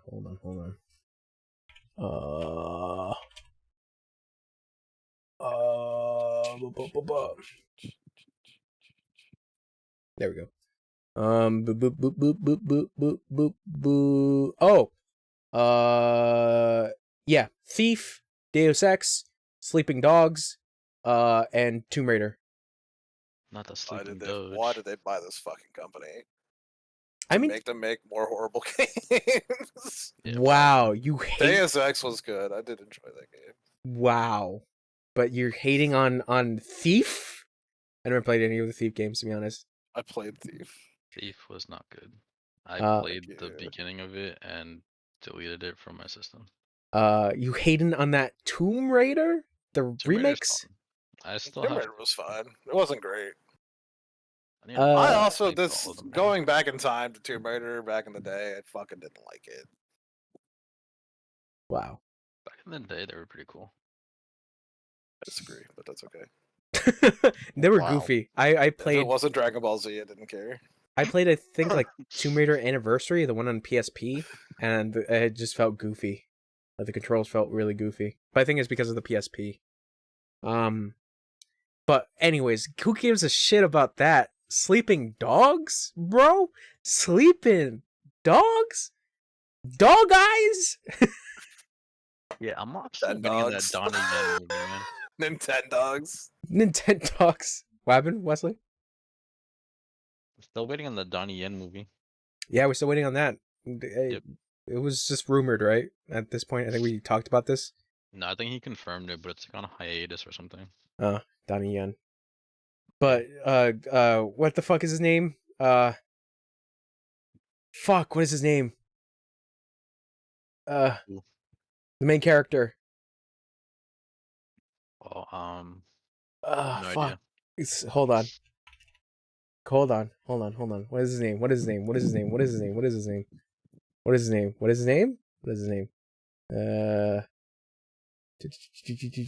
Oh, Wei Shen. Okay. Wei Shen, motherfucker? You remember Wei Oh my god. Well, at least Wesley remembers that. That's so stupid. Who are you? Wei Shen, motherfucker. Who are you? God, I gotta replay Sleeping Dogs. I like that game. It's sad that, like, it just kind of just died. You know, no words of a sequel or anything. I think it didn't sell that well. They did a remaster of it, which that's good because you know those DLCs were actually kind of alright. Like the vampire one, I want to say, where it's like kind of Halloweenish. And I think the other one, I think it was like the Year of the Snake, where you're trying to like find these terrorists. I don't remember that one that well, but I just remember the other one because obviously that was so weird. Yeah, I don't remember. Yeah, that was the thing, is that like I think that game got too much flack because obviously a lot of people were just like, oh, this is just diet GTA. But it felt a little reminiscent of Yakuza, but if Yakuza you had driving. Because it had karaoke and it had like a bunch of other dumb like little mini games, but if they were to do a sequel, that would be cool. But I don't know if they could do it with Wei Shen because I felt like the first game with Wei Shen was just like very definitive on how it ended. But it's been so long since I played that game, so I kind of want to replay it. The combat was actually not that bad. It was okay. It was very Batman. Batman sucks. Wow, you heard it here. Unless it's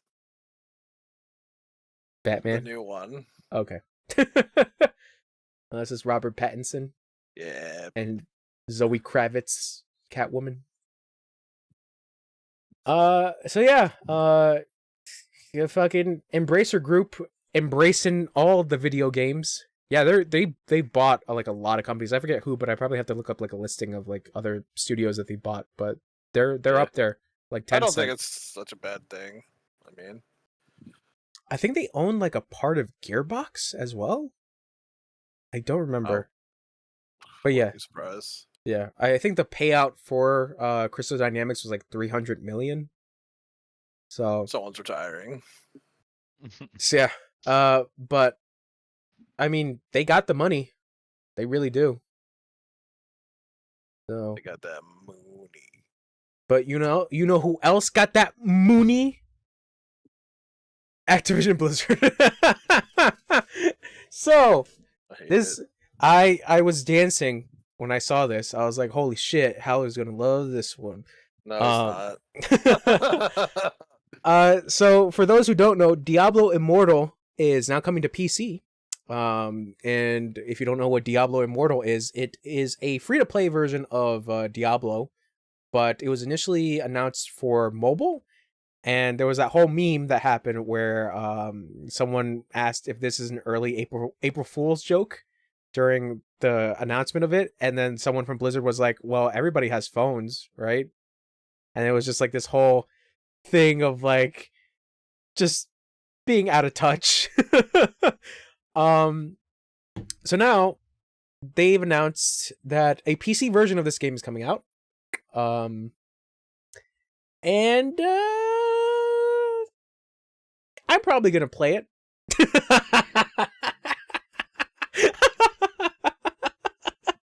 Supposedly there's a beta and whatnot you could register for now.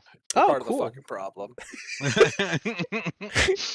But it's free to play, bro. What is the problem? Number one was bad. Number two doesn't look very good either. I mean, the remaster is probably bad too. I mean, but I'll play Immortal, the fucking phone game. I don't have to spend money on it, man. I gave you number two. Oh yeah, I gotta play that. No, you don't have to play it. I get that it's boring. Like the thing that I'm saying is the remaster too is good. It looks really nice on the PS5. It also looks really good on PC. Regardless, like I can understand that like it's dated. The game's dated, even remastered. It's dated. People aren't gonna really want to play it too much. It's more so for the hardcore fans that like played back in the day. But I really just like I can't stress enough how not in touch with their player base they were with 3. And this is just a continuation of 3 through the same art. It's not gothic, man. It's not dark. It's not what it's supposed to feel like. It's not Diablo. It's not what Diablo was. And that's what 4 is going to do. Hopefully. From what they've shown, it's supposed to bring it back to that gothic feel, that dark feel, the evil feel. It is what it is. So hopefully 4 does that, and it's good. With that said, it's exactly what the fuck you were talking about when you said that out-of-date April Fool's joke motherfucker, that stupid piece of shit that was on stage and was like, "You don't have phones, blah blah blah blah blah." I'm angry because I developed the game and now you're mad that we're not playing it on PC. Now they're not on PC, so maybe they could have just shut their fucking mouths on stage and like talked about it later and just like, you handle it better on stage. It's not that hard. Like to be like. Someone says, "Is this an out of season April Fool's joke? You're not going to have it for PC," and then you go, "Nope, we're not going to have it on PC." That easy to move on. Mm. Let people laugh. Let them have their fun. I think the thing that they were mostly angry about was because it wasn't Diablo 4. I think that was the main thing people were angry about. Not necessarily having it on PC. But it was also. It was because it's also that it was going to be on the phone. Yeah, a mobile game. Yeah. You're right about that. If it was like a expansion to 3, mm-hmm. I don't think people would have been too upset. They would have been like, okay, like, You know what? How long is Diablo 3? How long is it? Yeah. I beat it in a day. It's not that long. Before next week, I'm gonna beat Diablo 3. On stream? No, my own time. Okay. And I'll get back to you. The story fucking sucks and I hate you. All right, never mind. I'm not gonna play Diablo 3. No, play it. Play it and love your stupid story. You're gonna be like, "Oh, it was actually good," and Leah was such a character, and ha ha ha ha ha ha. This game's so cool. Nothing about characters. I hate you. Ah! This game is so good. 10 out of 10. I will fucking delete you off my friends.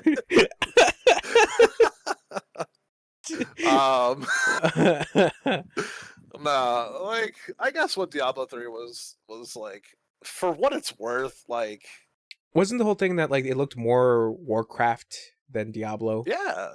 So the reason it looks like Warcraft, and I'm sure I'm wrong about fucking anything, but from what I remember, the lead design that came through on the game ended up being someone from Warcraft. And it just got the Warcrafty vibe through it. And like I just don't I'll never understand why it's like so fucking shiny and colorful, which like I don't know. I don't mind the color palette being like having color to it. But it felt very like upbeat more than dark. I don't know. I think a lot of it, the tone was more so in the music and the ambient sounds. Which if you go and play one, which you did play one with me a little bit, and you heard the like and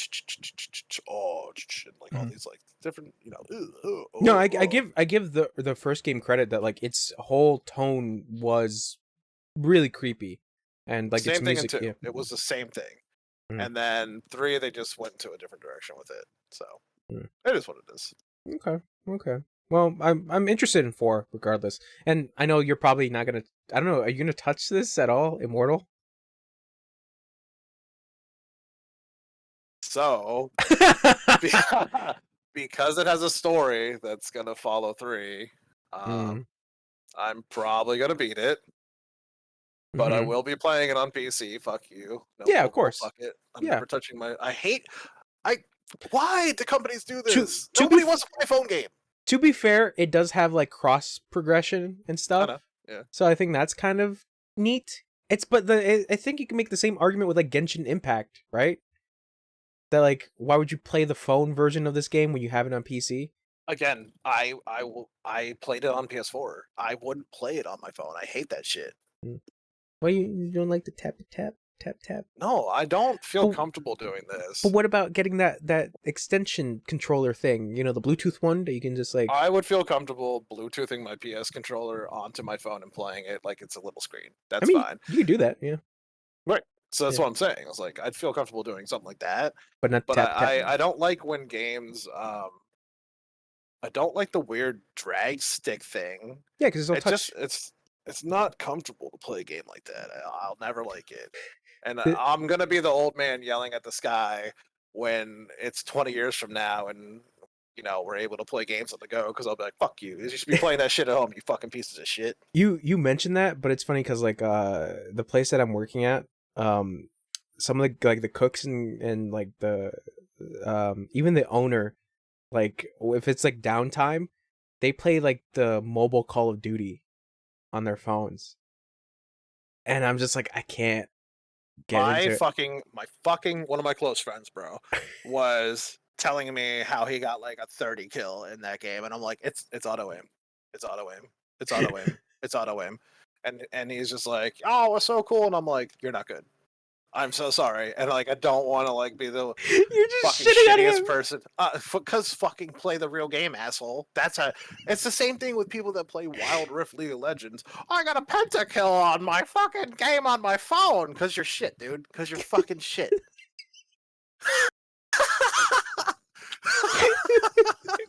You like this thing? Fuck you. I hate it. I fucking hate Oh, phone games, man. man, The only that's- phone games that are acceptable are literally like those time-wasting motherfuckers. Or Those clicker games. the other thing I think is fine is like really old like pixel games. Oh yeah. The old Final Fantasies are all on there, which is great. Like you Yeah, should because play it's those. turn-based RPGs. Yeah, because like all you're doing is just selecting the move and that's it, or just moving around for a little bit. So I'm just like, I'm sorry, man. I'm sorry. I really hate phone games so much. I hate them so much. You're looking at your phone. You're like, I want to kill you. Let me hold on. I have phone games on my phone. Let me Yeah. find one that like because I do have games on my phone. So like They- I have Hearthstone. I'll play that. I have a game called Citus, which is the music game. Angry Mhm. Birds is fine. Fruit Ninja, Geometry, Mhm. Jetpack Joyride, Mario Run, Oh god, Sudoku, or however you call it. Sudoku. Sudoku. Bro. Know your Sudoku. shit, bro. Sudoku. Sudoku. Sudoku. Pop the Lock, Pokemon Go. Mhm. Like these are games that are fine. These are games. These are phone games.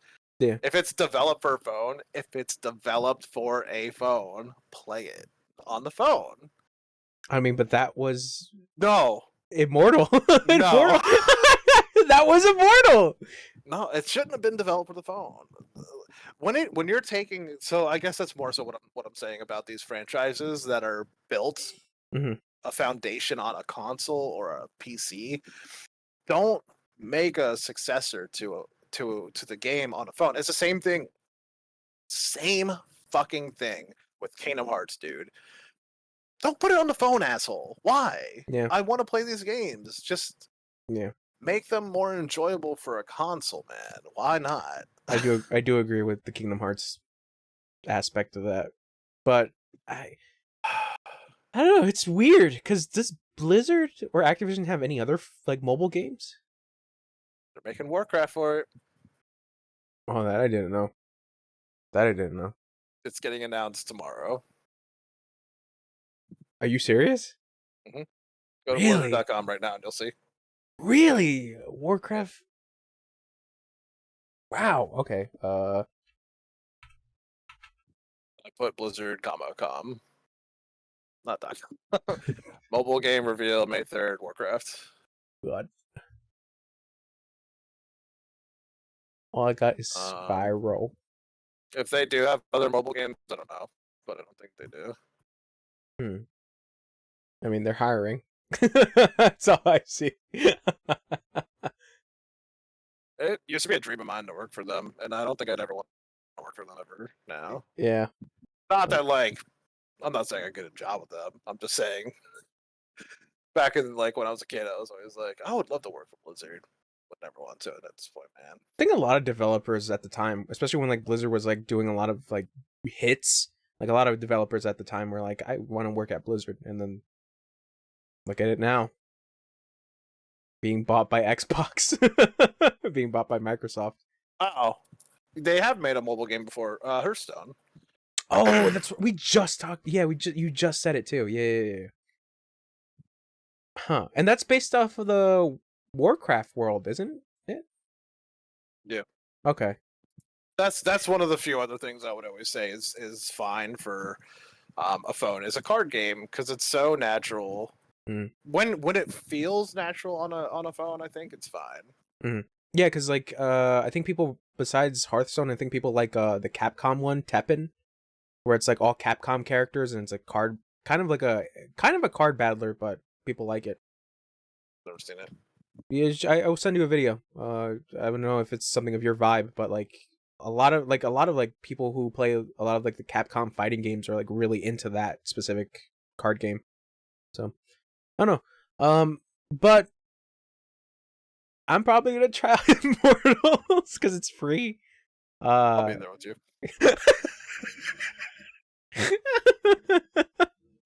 Okay. Not for real. We should play day one. We'll play it together. Okay. And all I hear is you just be like, "Fuck this fucking game. Fuck this." No, I'll play it Barbarian. I like Barbarian. Okay. We'll beat it, and then I'll be like, "The story sucks, dude. Go play 2." I really should play 2, but I don't know. 1 was just I don't know. I didn't just get into 1, and then I don't know if I get into 2, and then 3 is a whole other story itself, and then 4 looks interesting, obviously, but I mean, Immortal's free, so. I mean, honestly, if you ever want to get a rundown of the stories, just read it. You could easily go to Wikipedia every day. I mean, that's what I didn't. Understanding. That's why I wanted to get into the series, because in high school I was just like, I just want to read the lore, and I looked at the lore. I'm like, holy shit, this is cool. And like, I just want. I still think the books are so fucking good. I read the there were these 3 books that I really got into. I can't remember the names of them. The Sin War. The Sin War. So fucking good. Really good writing. You know, just the dude or whoever the fuck wrote them really like took to heart like the mission of like writing those books. So I liked it. I liked it a lot. Okay. Yeah. When is it supposed to come out? June 2nd. June 5th. Cool. Oh, it's the 2nd? Sorry. Oh yeah, June 2nd. Yeah. And the beta Wesley was on top of that shit, bro. Yeah. The beta's out. The beta's out looking now. at it before you guys are talking about it. Gotcha. The beta. I'm down if you. I don't know if you want to play Wesley, but I'm down to play with y'all. Yeah. My brother will probably be there too, so we have a full 4. Okay. So we got that. Oh, I completely forgot. Apparently the Overwatch 2 beta is going on. Yeah. That got dropped. Like a couple days I back. think you had to be on Twitch to get it. Yeah. I mean, I'm sure people signed up as well, but Yeah. Yeah, it was for the signups, and then they were doing drops on Twitch.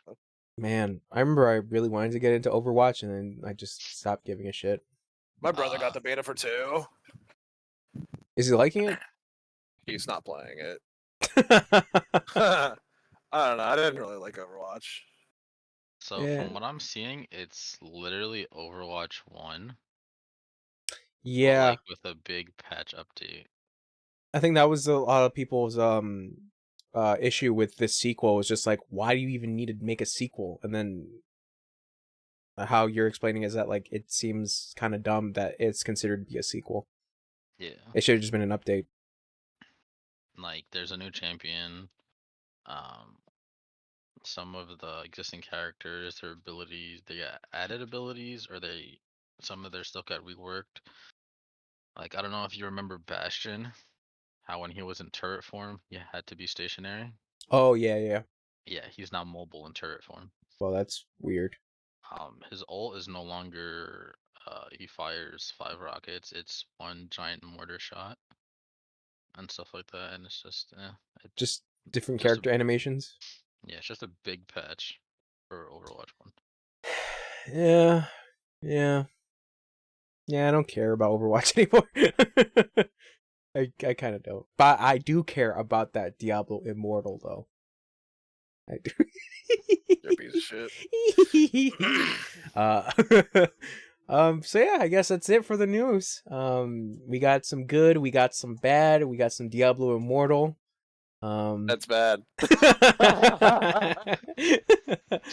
uh, bad asshole.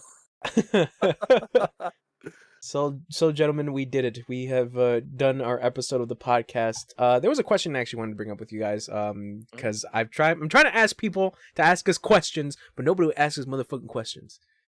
No, there was a question. Who? When are you gonna play Diablo? The When original Immortal comes out. Shut yeah. There you go. There you go. He took the words right out of my mouth.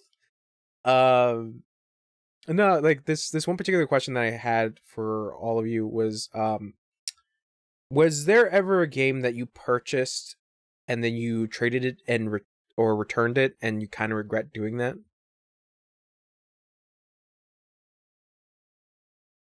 I mean, that's kind of me when I buy games and trade them in because I don't play them anymore.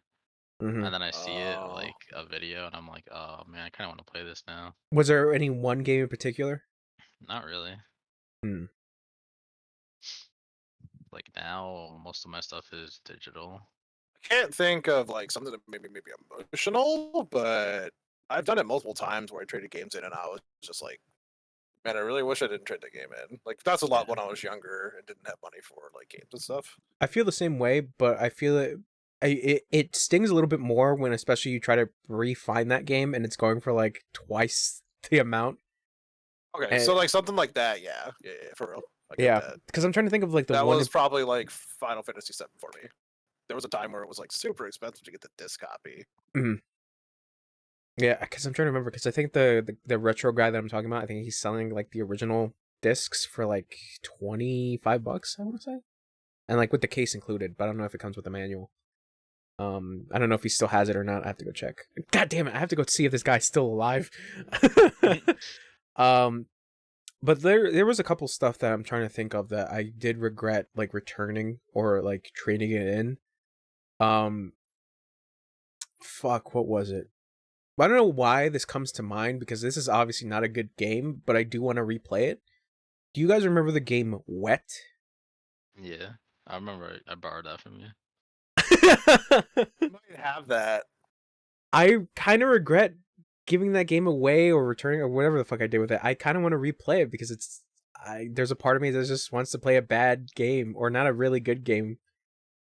It was so weird when I first bought that game because I was just like, sure, I'll play this weird Bethesda game that I have to see who is the director behind it, but like the whole thing was that like it was a Eliza Dushku, I think during the time of her hype of Dolls or Dollhouse or something like that. Doll and like the game was so weird because it tried to do like this grindhouse kind of thing. Yeah. Yep. Yeah, and it was not particularly man.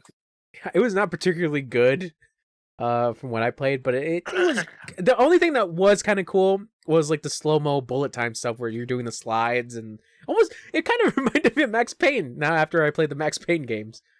But there was like I'm trying to remember there was like something else that I regret trading in, but it's not really coming to mind because there was a point in my life where I was just like I'll just rebuy the game, and luckily they weren't like at ridiculous prices. Yeah. So I just wanted to ask you guys that question if like there was something you ever traded in or gave away. I'd say probably there is for me. Nothing I can really think of on top of my head. Like if you gave me a week to think about it and you came back and asked the question again, I could probably be like, yeah, Batman. I don't know. Well, I think for gave away for me, besides the trade-in thing, I gave away my I told you guys this already that I gave away my GameCube to my cousins in El Salvador. Mm-hmm. And I regret that so much because it was at a time where I got a PS2 and my parents were like, "Well, you don't need a GameCube. You got a PS2. So why don't you just give it away to your cousins?" And I was like, "Okay." And then I gave away my games to my cousins and I still have like a couple of GameCube games, but you know, I had a PS2 for a good while, and I only bought like shitty anime games for PS2, like nothing like good, like Devil May Cry or fucking SOCOM or fucking. Oh, you know what? Guitar Hero. Guitar Hero is probably the game I would say. At some point, I got rid of my guitars in Guitar Hero. I have them now, but back when I did it, I was like, I don't know, probably wanted to buy something else, and I was just like, kind of gutted that I got rid of it. Yeah, I think it's one of those things where I kind of agree with you on that, but just back to my thing, because I was talking first of all. Uh, uh, yeah, I gave away my GameCube, and then there were like so many other fucking games on GameCube that I just wanted to try out that were exclusive to GameCube, and it's just like finding a GameCube is a little difficult sometimes. But your thing with like Guitar Hero, yeah, I had the guitars as well, and there were straight up moments where I'm like, I kind of want to play like a Guitar Hero game, and I'm like, oh, I don't have the fucking guitars. Like, I know people play with like the controller, but like that doesn't feel right. It's not as fun. The controller is so easy to play with; it's insane. I tried thinking about like getting into like those other hero games because I know there's DJ Hero, and I kind of want to get DJ Hero.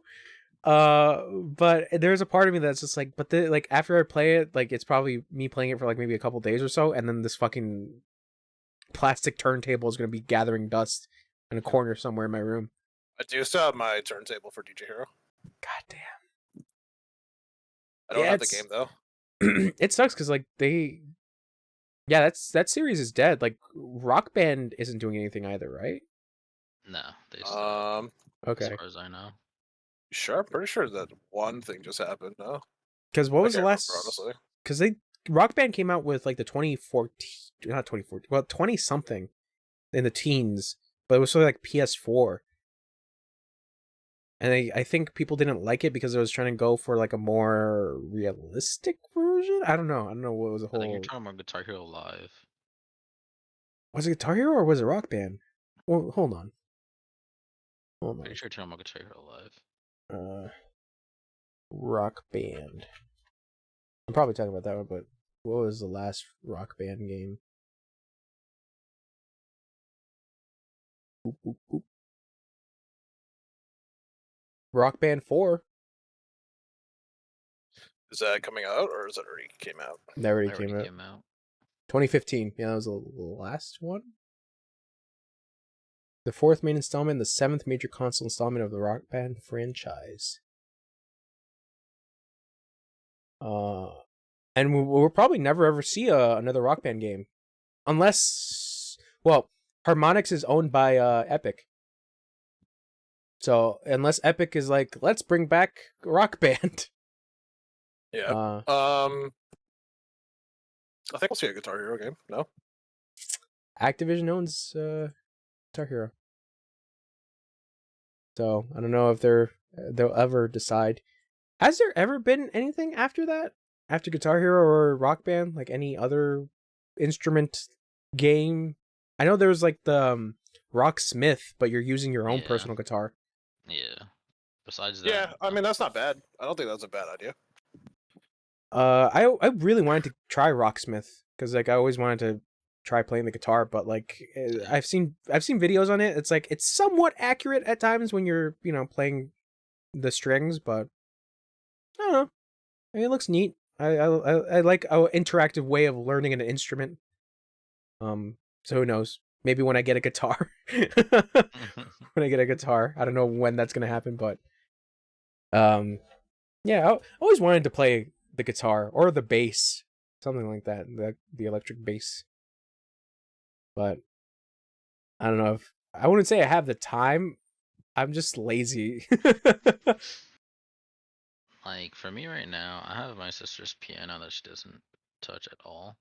I started like learning at some point, and I was like, I don't really feel like it because like the videos and stuff that I was looking at, the people how they teach is like so different from each other that it's like yeah, everyone has their own to that one person. Yeah, everyone has their own method of doing it. That's the thing. I don't know. Like I said, it's like I would like to learn an instrument because I used to play the violin back when I was like in middle school, and then, well, up until like freshman year of high school, and then I never did any other instrument class because my fucking violin got stolen out of my locker. Oh shit! Really? Well, here's a weird thing. It was near the end. It was near the start of summer, so everyone was doing their finals and stuff. So I had my stuff in my locker, and I forgot to take my shit out. So during that time at my high school, the custodians would take stuff out to clean everything out of the lockers. So by the time I remembered that, oh shit, my violin is in my locker, it was empty already. So I had to go to the custodians and be like, hey, like, have you seen my violin? And they're like, no, like, we don't know, and this and that. So I was talking to like a bunch of people, and they're like, there's probably a chance that the custodians, like one of the custodians probably has it and just took it. So stolen. But I haven't played an instrument since then. An increment? Increments. But yeah, I would like to play guitar, maybe. I don't know. It would impress the ladies. So yeah, I guess that's my question for this week. Hopefully people fucking ask a question instead of fucking when's Diablo. Let me hop out of here, okay? Huh? So I gotta hop out of here, okay? Okay. Bye. Right, I'll talk to you guys. Bye. Bye. So it's just me and you now, Wesley. Yeah. Alright. I guess we have nothing to add then. Do you got something to add? Not really. Okay. I guess we can end this episode. I mean, besides me being like super nervous about tomorrow, not really. You'll be okay. You'll be okay. You'll be touching that food. Cause like what I was talking with him about is the non-slip shoes. Is that like the email that was sent out, or that they sent me,